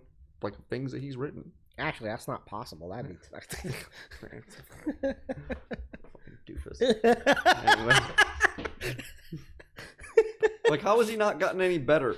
Like The Shining, he wrote like a million years ago, and it's still his best book. That's probably he met his creative potential at that point, and he just, he sharpened that edge to a point where the molecules can't get any smaller. That knife is going to be that sharp, no matter how much you're going to fucking grind on that whetstone. Maybe, I don't know. It's that sharp. It's going to be that sharp for that long, because he keeps on the whetstone, like doing that. Yeah, but I mean, part of it is concepts too. It's like, okay, this is like a haunted house story, and it's really, really well executed. And then it's like, what if there were a car that were haunted? It's possessed.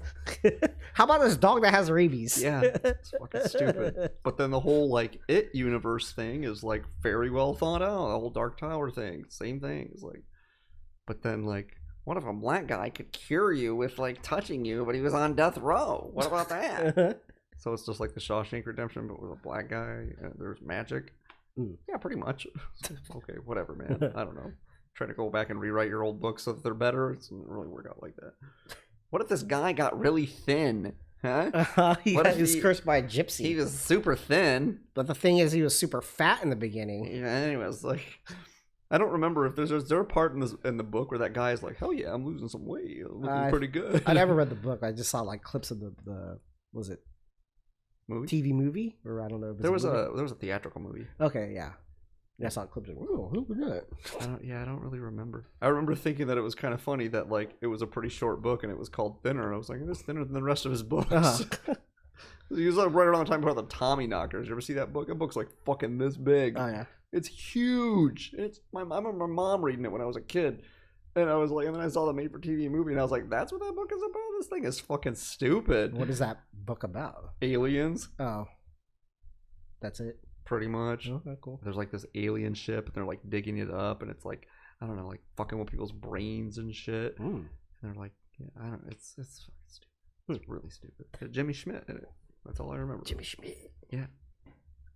But anyway, so was there any products or companies that you were like, all right, I'm gonna see what you got going on this year, or like, you got woke on the company or like a particular product that you new hair product or something? You don't use hair product.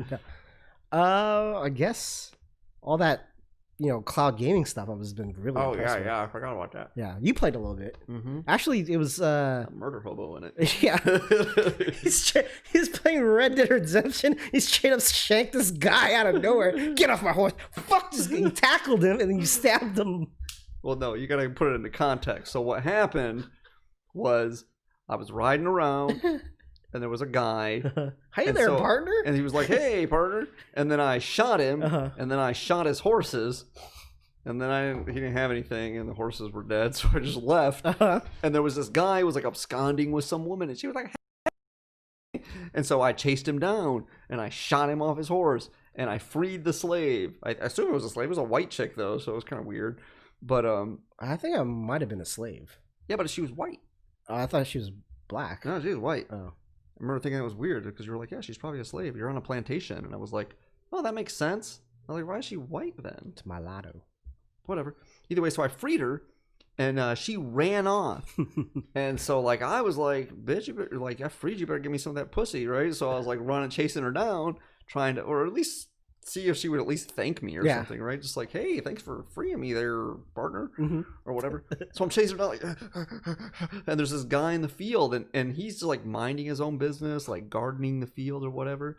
And I had the knife out from freeing her. So I figured I'm running by him. He was in my way. So I thought, why not just stab him a whole bunch? See what happens. You tackled him and stabbed him. I tackled him. I like clotheslined him and knock him to the ground. He's like, hey, what are you doing? I'm like, oh.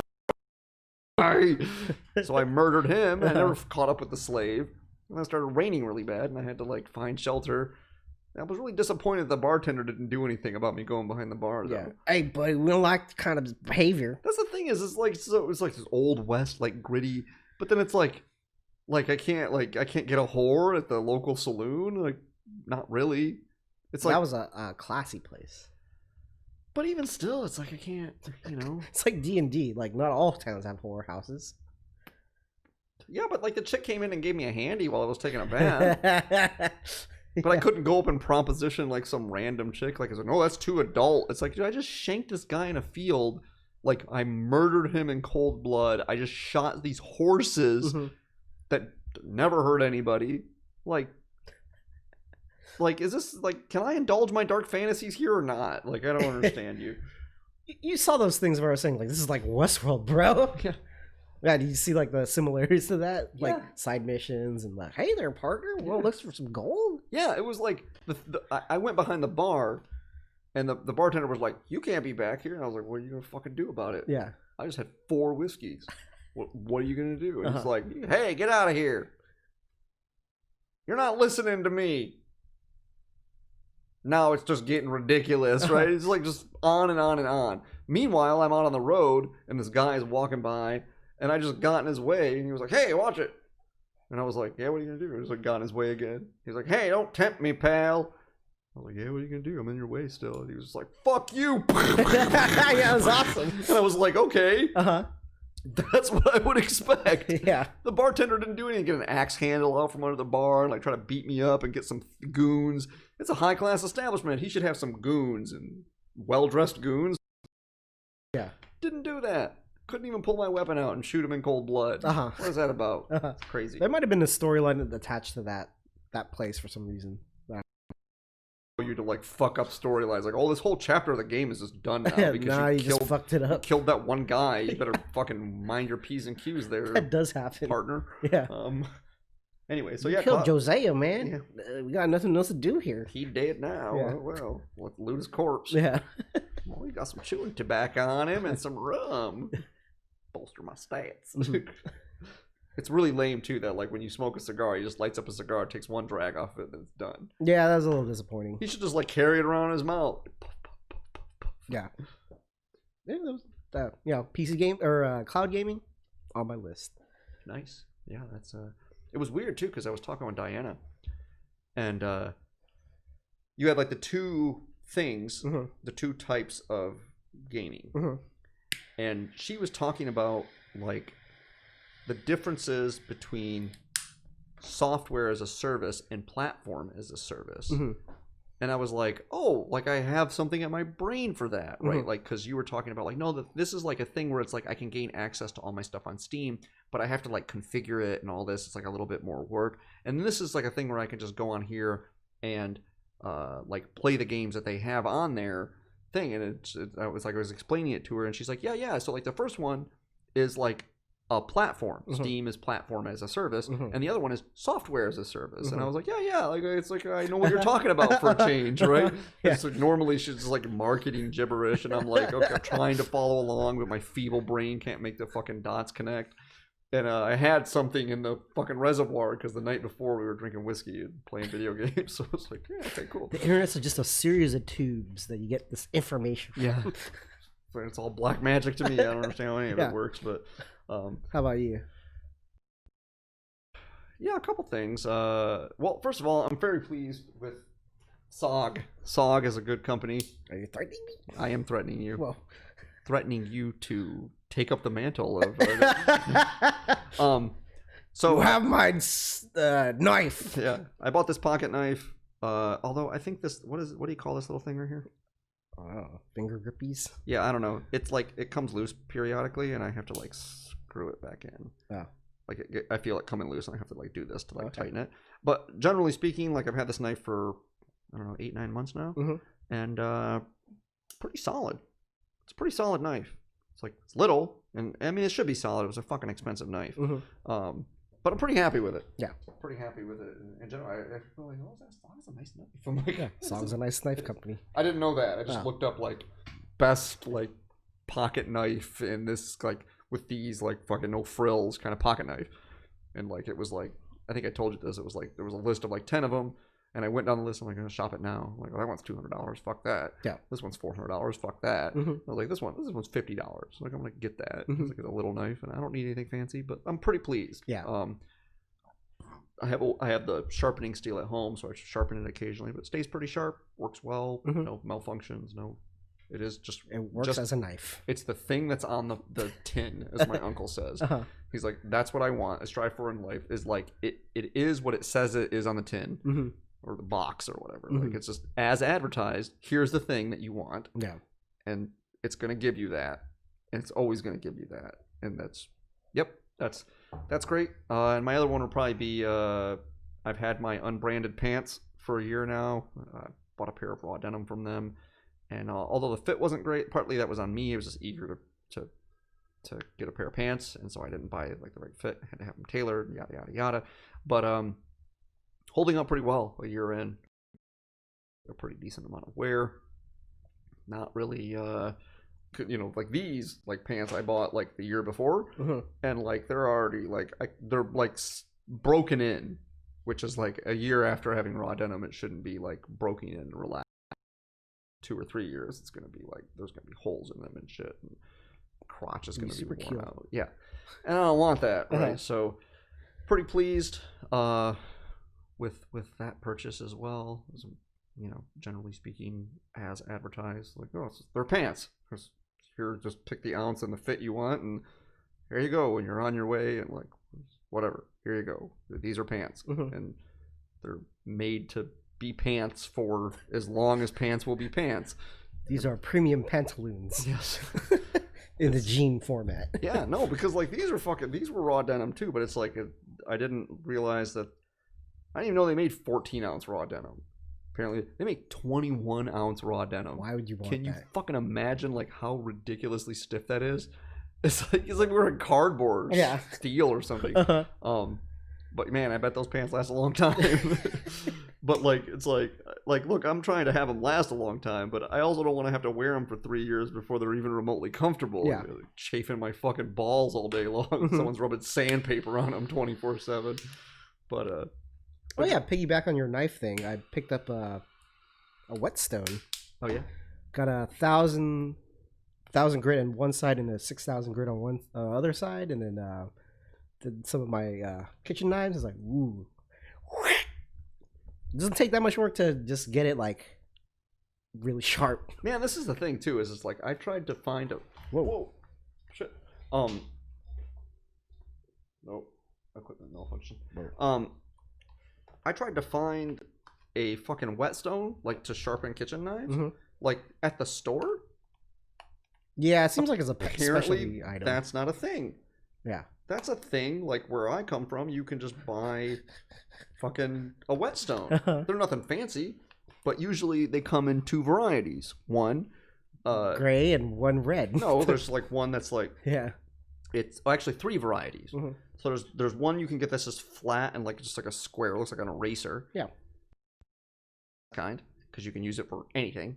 Then there's another one that's like a little red thing, and it's got like 2 cross thing, and you just drag the knife. Yeah, it's like a honing. Right, and there's another one that splits the difference because the honing ones are kind of shitty. And there's another one that splits the difference, which is like it's circular, and then there's a little wheel of like the high grit whetstone in the middle, and you just drag it across. Can't find those. I couldn't find those at any of the stores I went to. Yeah, I think the people are trending towards more of like the real big whetstones that you would sharpen, your kitchen knives and knives. Like a real big like a grinder? No, just like a stone, like this big, probably like 6 or 8 inches long, 4 inches wide. Soak the stone. I was just trying to find one just to and then I just ended up buying a new set of kitchen knives, and they just come with sharpening steel, and I'm just every time honing steel. They do not sharpen your knife. Well, what do you mean? It hones your knife, does not sharpen your knife. I'm failing to see the distinction.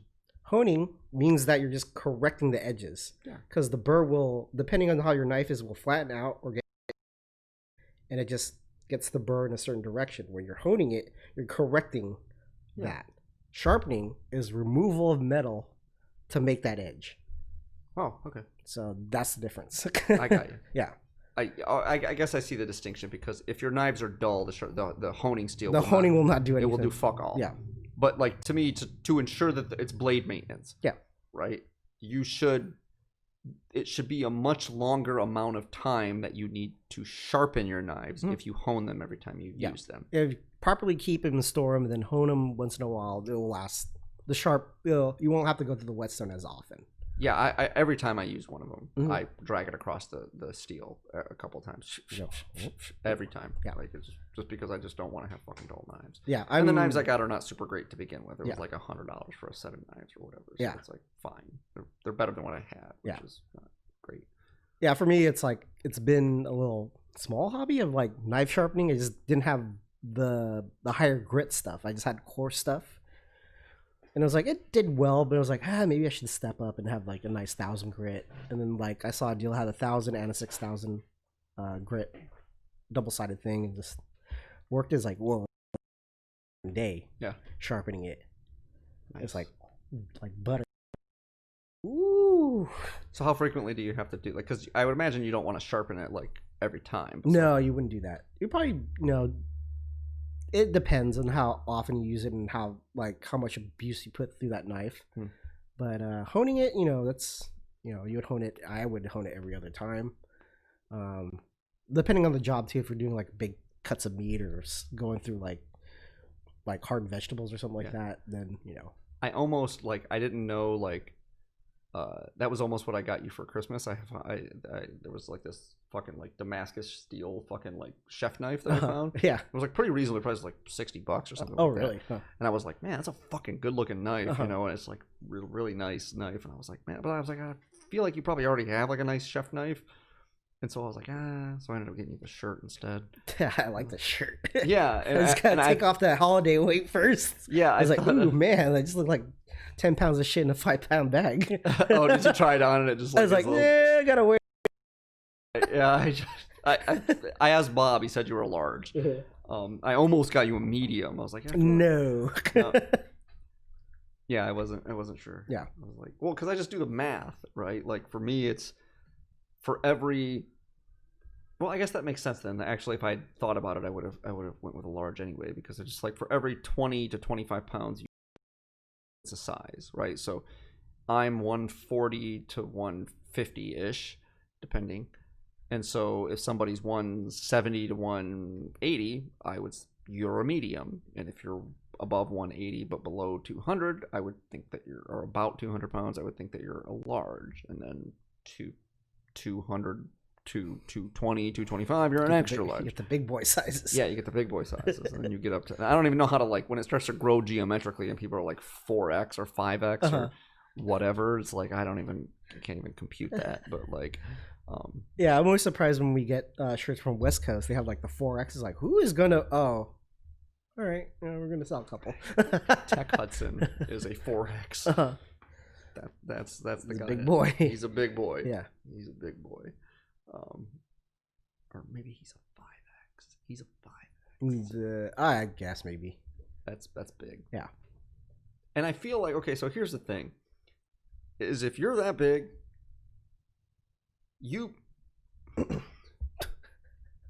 I feel like as a society, we should shame people that are that big by instead of like shorthanding it. Yeah, I'm a 5X. We should make them say I'm an extra large.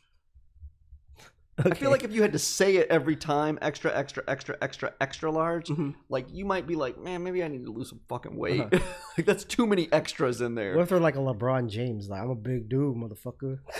No, see the thing is though, is LeBron is tall, but still he's not like wide, dude. He's wide, but he's probably not a 5X. Have you ever seen a shirt that's a 5X? It's like it's fucking wider than it is tall, dude.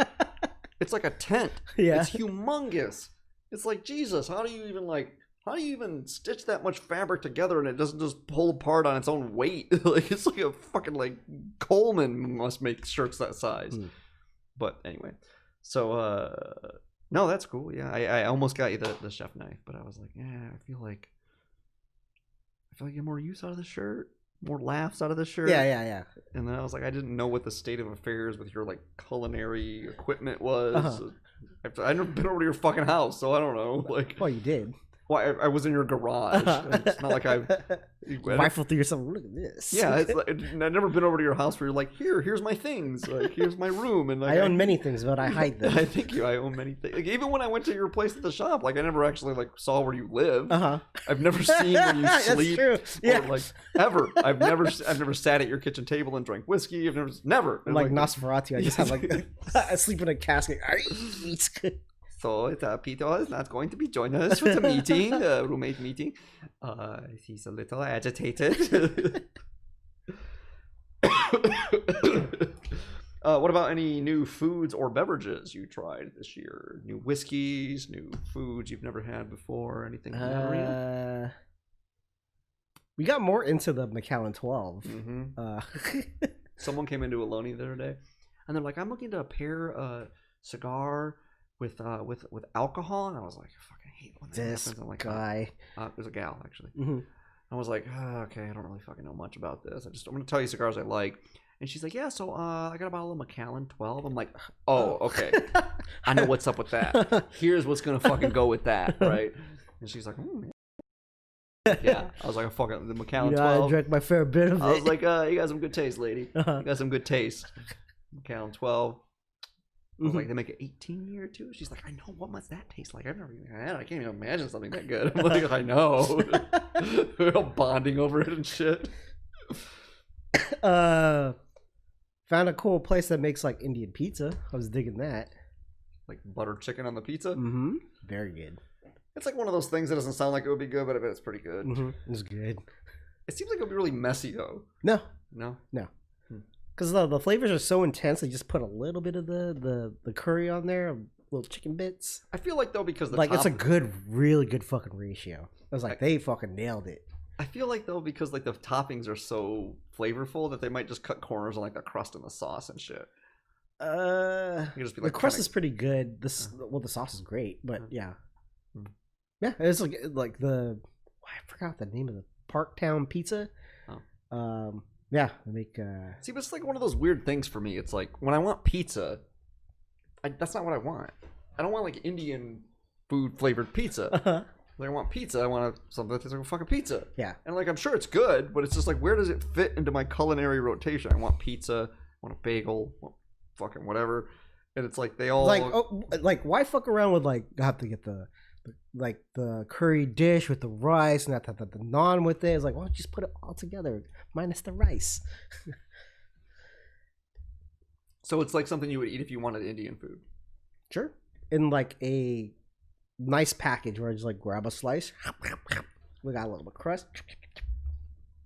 See, because the problem with calling it pizza is it makes me think it's something I eat when I want pizza. It's in pizza form. And it sounds like it's not pizza. Why call them pizza rolls? Just call them just like pizza pockets or pizza packets. Or just like you mean you should tomato packets. I was gonna say you're trying to make an argument for excluding the word pizza because they're not pizza. Yeah, which that's a good argument. Yeah, it's like what happens? What do you call a pizza that you fold in on itself? It's not pizza anymore. It's a calzone at that point. Yeah. You call it a different thing. Yeah. It's a completely different thing. You think it's like a chef like fucked up in that pizzeria is like, it's a calzone. What's that? Well, fucking look at it, brah. Well, they wouldn't say brah. I'm a little skeptical because this guy's name is George Calzone. So I don't know. This guy never had a bread sandwich before. This guy never had a bread sandwich before. Yeah. Yeah, no, I mean, the pizza rolls. Like... Well, maybe it's because, like, if you called them something different, people are like, what? you can't see what's in them. Yeah. So it's like, well, I'm biting into something I don't even know what I'm getting. Like, what the fuck is in there? Yeah. Like, no, it's pizza shit in there. It's like, oh, okay, cool. Got it. It's like a mystery box food. It's kind of reminds me of whenever you go to a grocery store, you see like canned vegetables or canned food. They have the picture of the food on there, right? Yeah, like a can of peas, can of carrots. Yeah. You know, beef stew. They have the picture of the beef stew in there. Yeah. And like people that can't, like they're from foreign countries, like they look at baby food. It's like, there's babies. There's babies. Babies? Yeah. Animals?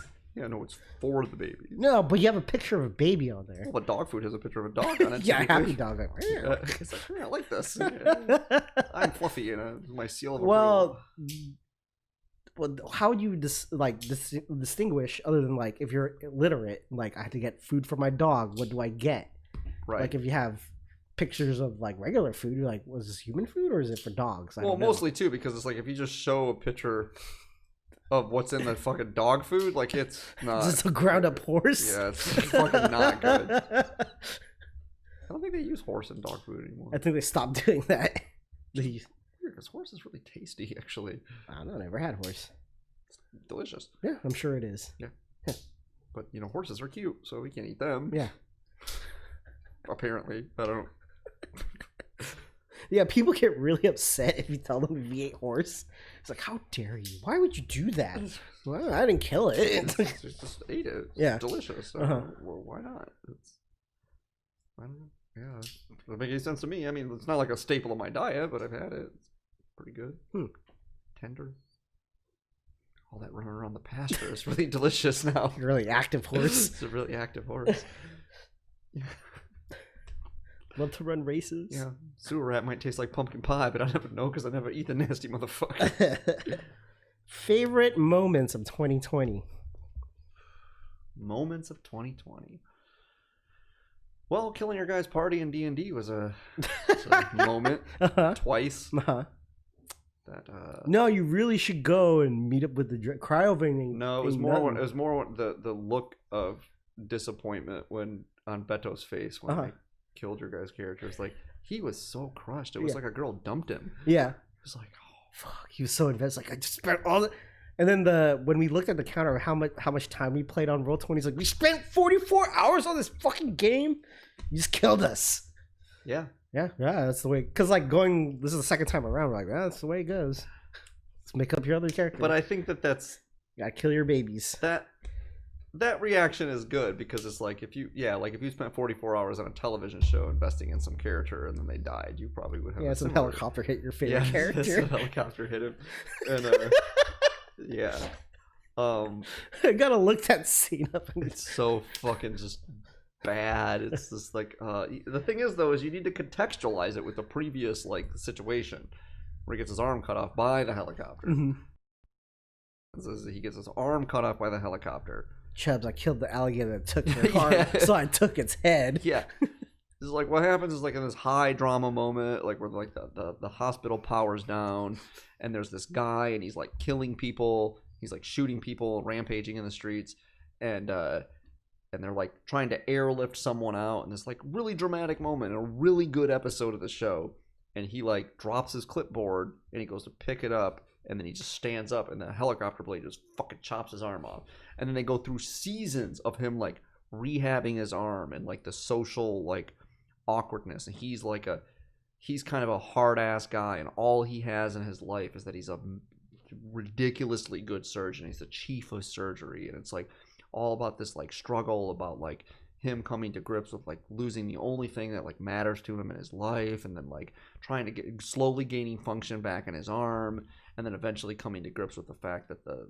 arm is not going to regain function, and it's gangrenous, and it's like not good, and he eventually has to amputate it, and then him hitting there and then coming to grips with the fact that like he's an administrator now and going through that whole journey of like maybe I can make a difference at the hospital and maybe like I can be an administrator and he softens a little bit and people start to like him a little bit more and then there's a fucking helicopter just falls on him out of nowhere in broad daylight in the ambulance bay, like just out of fucking nowhere.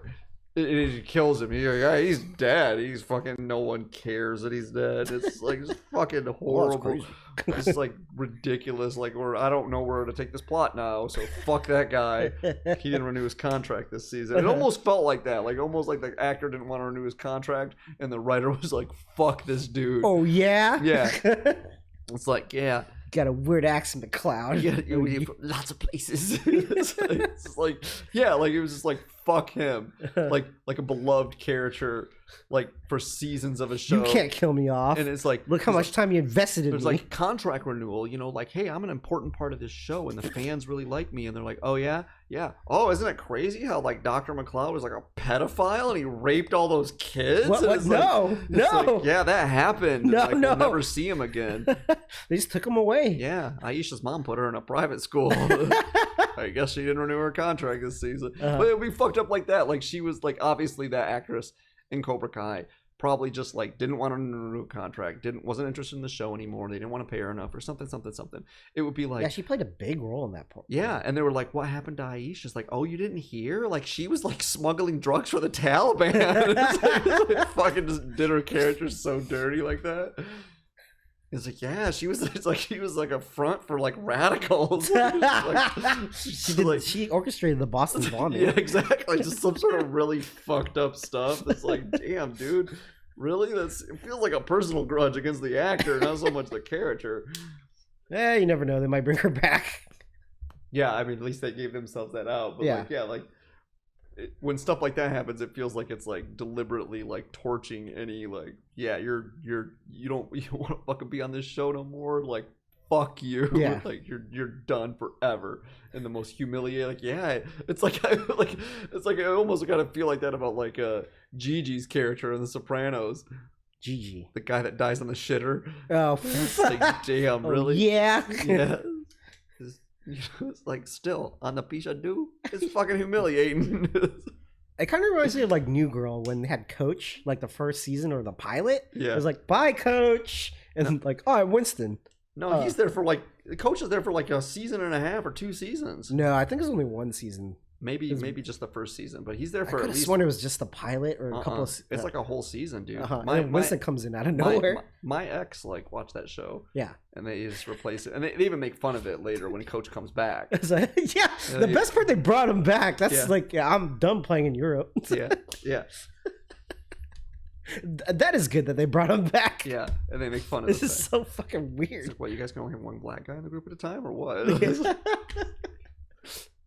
But back to moments in 2020. Moments in 2020. Mm-hmm. Yeah, I don't know. What do you got? My big theme for 2020 was like SpaceX and space excellence. Mm-hmm. So the whole like Dragon capsule going up into space, and you're sending the first crew to the ISS, and then a second crew up, and then they tested the Starship, and that blowing up. That was awesome. Yeah.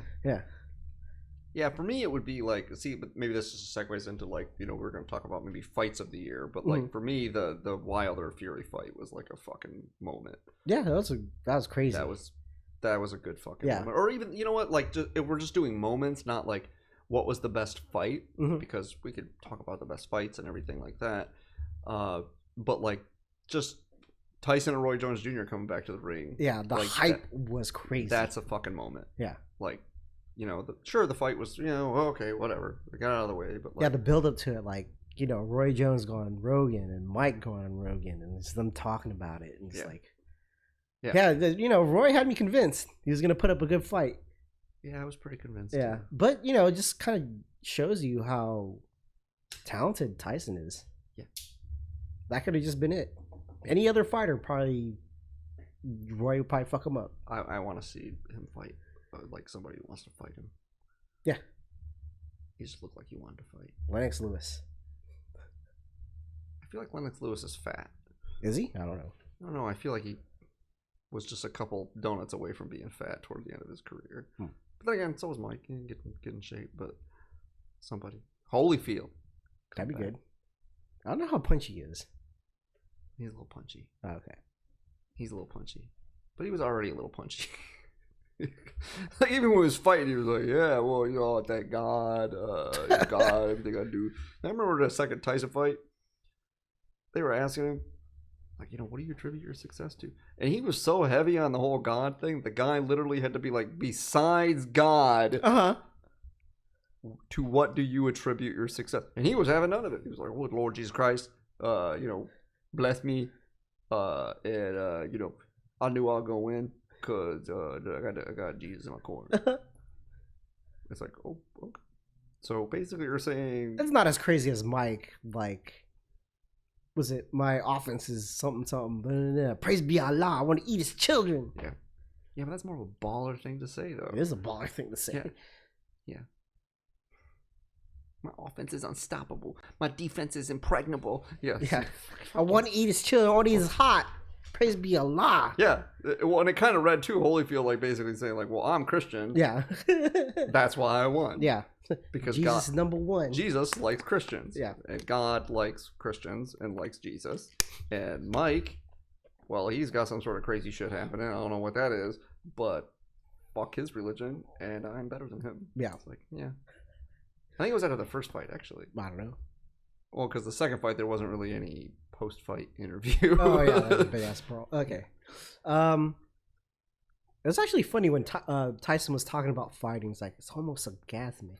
Yeah. And Joe was like, yeah? It's like, why are you laughing?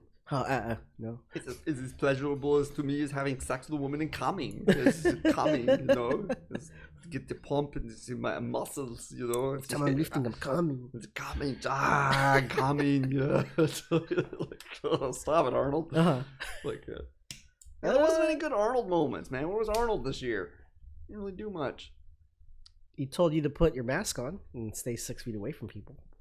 Unless you're a pansy. He told me to do that? Yeah, on Instagram. I gotta listen. A lot of things that Arnold couldn't tell me to do that I wouldn't do. Like, all right, you're just the fucking... You win. You won America. You're America now. I'm the governor. Yeah, fuck whatever, dude. It's like... Just... What was your take when you heard Arnold was a governor of California? What's that? When Arnold was like elected the governor of California, you're like, makes sense. Yeah. It's like, looks like we're taking that we should elect people that can kick the shit out of other leaders thing pretty seriously. You know, hey, you know... Manny Pacquiao, 2024. Yeah. I don't know anything about Pacquiao's politics, but Arnold's politics were pretty fucking solid. He's pretty good politics. He's good at everything. He's just good at everything. Everything that he's ever done, Arnold is good at. Period. Full stop. Like, like that's why he's the greatest American. He's not even from this fucking country. He's not even from this fucking country. It's American excellence. Yeah, he's the best at everything. He's just the best person. Like, I mean, sure, he's a horrible person. Yeah. But like, I asked for no consent. Why would I ask for that? I don't need it. Look at me. Look at me now. It's like that Bill Burr bit talking about where he's he did all these things. It's like, why wouldn't he be able to bang his own? That's a layup. He's like, bang on my maid. It's like, yeah, okay, Arnold. He should make a comeback. Didn't he start doing movies again this year? Wasn't he in some movie this last year? Other Terminator movie? That's right. It was just so fucking terrible, apparently. I didn't even watch. I never heard any reviews. Yeah, oh no, I got fucking lambasted. Oh. I was all high. I was like, oh, that'd be good. It's like James Cameron, the whole gang back together, all the member berries and everything. And it just was like this, like moments after it came out, I was like, oh, that's not, don't do that. Don't look at it. Don't look at that. That's not going to help you. You're going to feel bad about all the other Terminator movies that you did like. The first one, remember that? The second one, remember that? Nope, fuck that. You're not going to like this. Go away. And I was like, oh, that sounds terrible. And so, yeah. And like, you know, did a little digging. And it's like, yeah, it's not like Chappelle's Show lambasted bad, where it was like, or not Chappelle's Show, Chappelle's Sticks and Stones, where it was like, well, it's just not woke enough. It was like, no, there's just like, here's the basic scaffolding of the plot, and yeah, you're not gonna like that. Like, okay, that's probably good. I'm not. Yeah. Nope, not gonna like it. So yeah, I didn't. So but yeah, he was in that. So you know, he could be Arnold again, I guess. So shows what I know. I guess he can't do anything. Fight Island was a highlight for me. Fight Island. That was pretty dope. Actually, they had I just saw on ESPN Plus they did like a little mini docu-series on the first couple Fight Island cards. So you like watching stuff? Here's something you can watch about the stuff you already watched. It's like all the behind the scenes stuff. So you like to watch things? Here's a thing about watching things. It's pretty good. Yeah, just them trying to, you know, like they had the first event during the lockdown at Jacksonville. Was it Jacksonville? That sounds right. And then they had to find an international location because they wanted to bring some of, you know, overseas fighters to fight because they couldn't bring them back to the U.S. Yeah. So Abu Dhabi opened up their gates. Abu Dhabi, that's far away. Abu Dhabi, that's where you'll stay. On Yaz Island. Yaz, clean. Yaz. So yeah, there was a lot of drama to create that first fight card. Like a lot of even in the reporting, I didn't even know like how many people popped for COVID during that time. I didn't know that. Yeah, but they kept everybody under wraps and how tight the security was coming in and out of that place. Like chartered flights to Abu Dhabi, and it was nuts. When you were a kid, did you ever watch the Garfield and Friends show? Yeah. So anybody who ever read Garfield, or I don't know why you would do that to yourself, but anybody ever did? He hates Mondays. He sure does. He always wanted to send Nermal. Remember Nermal? Yeah. Okay, so two things. One, is Nermal a boy or a girl? I thought it was a girl. Yeah, I did too, but there really isn't. After I thought that, someone said, "Isn't Nermal a boy?" And then I started listening. Like, do they ever refer to Nermal as a he or anything? There is nothing that gives away Nermal's gender, or sex, I guess, for a cat. Animals don't have genders, but so yeah, I don't know. But he always wanted to send him to Abu Dhabi. Remember? And when I was a kid, I always thought Abu Dhabi was like a made-up place, like Timbuktu, or like fucking Kalamazoo. Yeah, exactly. And then like I got a little older, I'm like, wait, Abu Dhabi's a real place? Yeah. Apparently it is. I did not know that. Anyway, I digress. So, Fight Island. People were quarantined and they had fights on an island. Lots of fights on an island. Yeah. Put barbed wire on the whole island. Yeah. Sharks. No. With lasers. Lasers. Mm-hmm. COVID lasers. Yeah. So that was a highlight for me. You know, saw tons of fights on Fight Island. What was the best of the best? I would say it was women's strawweight. It was Zhang Wei. It's not even possible, bro. Women's fight? Yeah. Women don't know how to fight. Yeah. Anyway. Jonah Jacek. I think I said that right. Jonah Jacek? Yeah. Jonah Jacek. Mm-hmm. It's a cool name. Yeah, if you read it, it was like, how do you get those noises out? Fucking like a bunch of X's and W's in there. X's, like, Y's, and Z's. I was like, okay. All right. That was that's my fight of the year. It was like a 5-round war. Chick has a big hematoma on her head. It looks like E.T. or a Klingon or something like that. From what? Being punched in the head. Like in that fight? Mm-hmm. Oh, okay, cool. Yeah. Yeah, it was just a war. She got skull fucked. Yeah. And not in a fun way. Yeah. And it was a big back and forth, other than the damage taken from Joanna. That was a back and forth war. Who was her opponent? Zhang Wei Li. Those are some names. Li? I don't know. I'm probably saying it wrong. Yeah. Strawweight is how heavy? What was it? 105? 115? 115. Yeah. I think I want to say 115. Yeah. Yeah. Banger of a fight. Fucking each other up. Mm-hmm. I should play it. Play it. Yeah. Yep. How about you? How about me? What other fights or other moments highlights for you? I was gonna say I watched a lot of fights this year. It was like a couple boxing matches, and then just whatever the MMA we watched for the first Fight Island. I think we watched together. Yeah. And then did we watch the second Fight Island together? Or no. We watched. There was multiple fight cards on Fight Island. Yeah, but I felt like we watched like 2 fight islands, or at least we watched MMA. No, we would just watch one fight. I don't remember who it was. Who was that guy? I don't know. We watched MMA like for like full, like all the way through, like for 2 big events this year, and that was like most of the MMA I watched. And then I watched a couple boxing matches, and then we watched the Tyson fight, and that was it. Yeah, I don't know. Other big moments this year. I don't really have any. Nothing. It's mostly just like keeping my head down, you know. Like I said, playing D&D.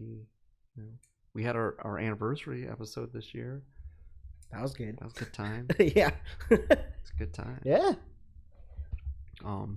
Yeah, I didn't really get to do it because of COVID. I didn't get to do anything fun. Like I didn't get to visit my buddy Chris this year. That was disappointing. Didn't visit your uncle. I didn't visit well, he moved back to Michigan. Oh, okay. So, and like, unless I want to go back to Michigan, which Oh yeah. it's like cool. Go hang out with him in Vicksburg, I guess, which would be fine, but just, you know, maybe wait till the snow clears. It's fucking brutal there. See people I know in Michigan, they posted photos and shit like, oh, that's what Michigan looks like. Look at the snow. Like, yeah, I don't miss that. Fuck that. I guess I got snow in Madrid. Yeah, I saw that. My cousin posted a bunch of stuff about it, and she was like, "Oh, it's fun."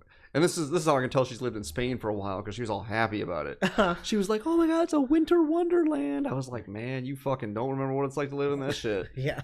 Like, it's just like a distant memory for you. You've been in Spain for a long time. You're all happy about like the snow. You're all smiling. It's like, yeah, that is not the look of somebody who is familiar with snow. Like battle-worn winter. Winter's coming. Yeah, no, that's what people in the Midwest are like. Yeah. Like fucking the Northerners in Game of Thrones. Yeah. Winter is coming, brother. The the long winter. Yeah. It's like, yeah, fuck. It's just, Bye, son. See you in 6 months. Yep, just settling in. Yeah. I don't have a heart attack shoveling my fucking drive. But yeah, it was crazy. Snow in Madrid. It's like, it was a decent amount too from what the picture she posted. It wasn't just like a dusting. It was like, yeah, people were having snowball fights. Accumulation. Yeah. It's kind of impressive. She's like a hat on, a coat. Like, you have that stuff? Like, where you have a hat and a coat? The guy that like has the one shop in Madrid that's got like winter wear, and he's just like sitting there like a Maytag repairman for like 3 years, and like it snows, and he's like fucking counting it. Yeah, get that money, bitch. Everybody just storming his shop, like rioting, trying to get like winter gear. I'm sure for the one day, like a decade it snows. So yeah, that was weird. Actually, it's like first time in like 60 years. Yeah. Well, yeah, if you know anything about fucking Madrid, like I was talking to her over the summer, and I was like, hey, you want to have a chat or something? It was like a 9-hour time difference between here and Madrid. And she's like, yeah, sure. Like, I was like, oh, well, what's a good time for you? She's like, oh, how about this time for you? I'm like, isn't that like fucking midnight for you? And she's like, yeah. And I'm like, you're up at midnight still? I thought you had to get up like early. She's like, oh yeah, I can't do anything during the day. And I'm like, what do you mean? She's like, well, it's like 120 degrees during the day, like, and fucking humid as shit. Yeah. Like, so like, if you just go out in that, you might as well just die. Yeah. Like, you just stick your head in the fucking oven, right? Like, you'll die. Yeah.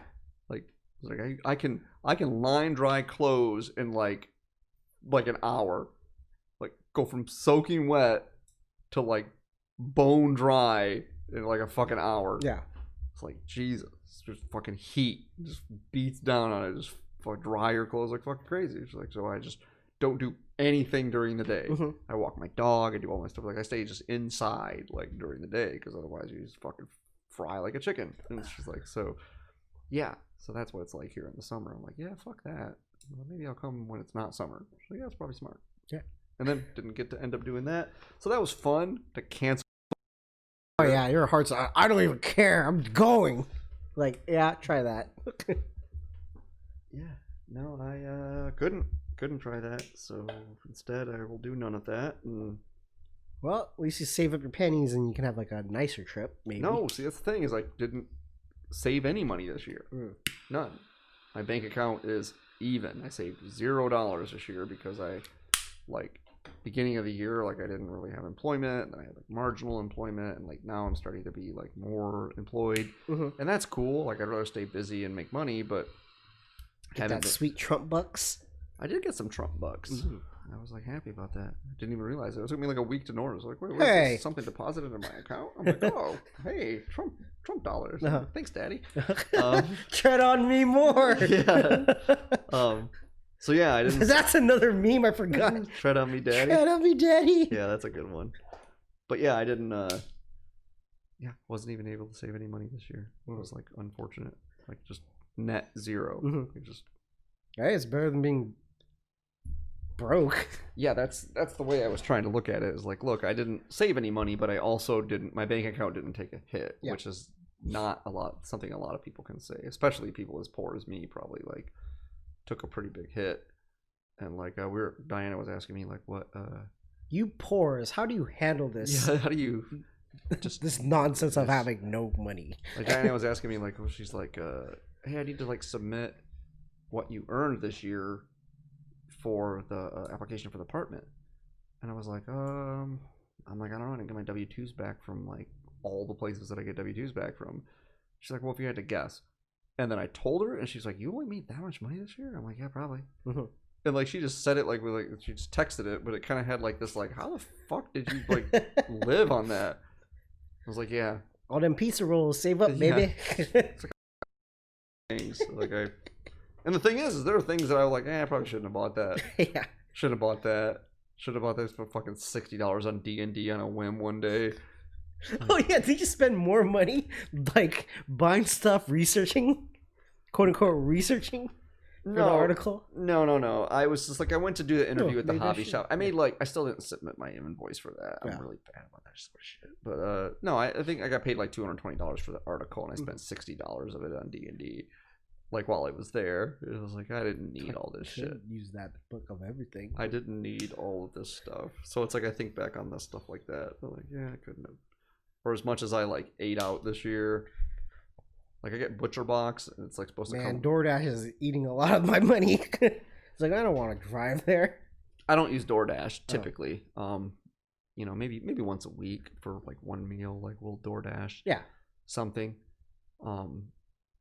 But just in general, like I get Butcher Box delivered like once every other month, and I pushed it back like a couple of times because I just got like get a bigger box every other month, and like I still got meat in my freezer, like I just.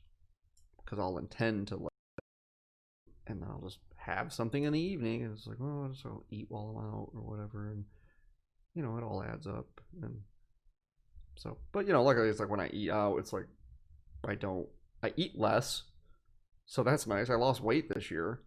That was got my teeth pulled, and then like I just fucking. Oh, that's a trick. No, but apparently it's like I thought it was like just weight loss from my teeth, and like, no, I wasn't eating that much. And then like I weighed myself the other day. It was 141 or 148 at the start of the year. So 6-7 pounds. Just not eating as much, not snacking as much. Your shooting arm's getting skinny. Yeah, my shooting arm's getting skinny. It's we get that fucking pool table in my place, bro. It's gonna be dope. Apparently California Billiards is open, according to Devin.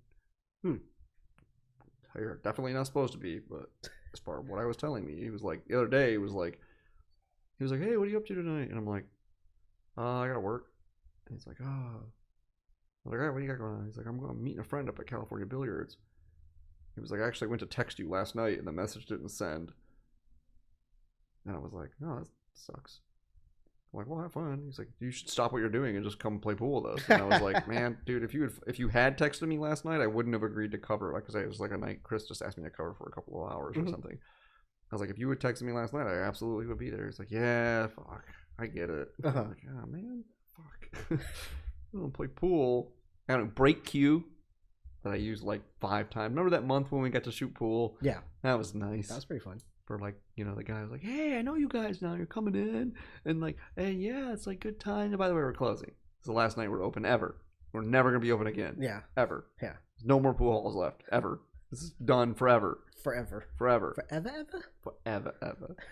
So yeah, anyway, what else you guys, is that round out 2020? That rounds it up for us. This might be one of the longest that podcast we've done so far. Felt a little long. That's what she said. 2020 was pretty long. 2020 was long.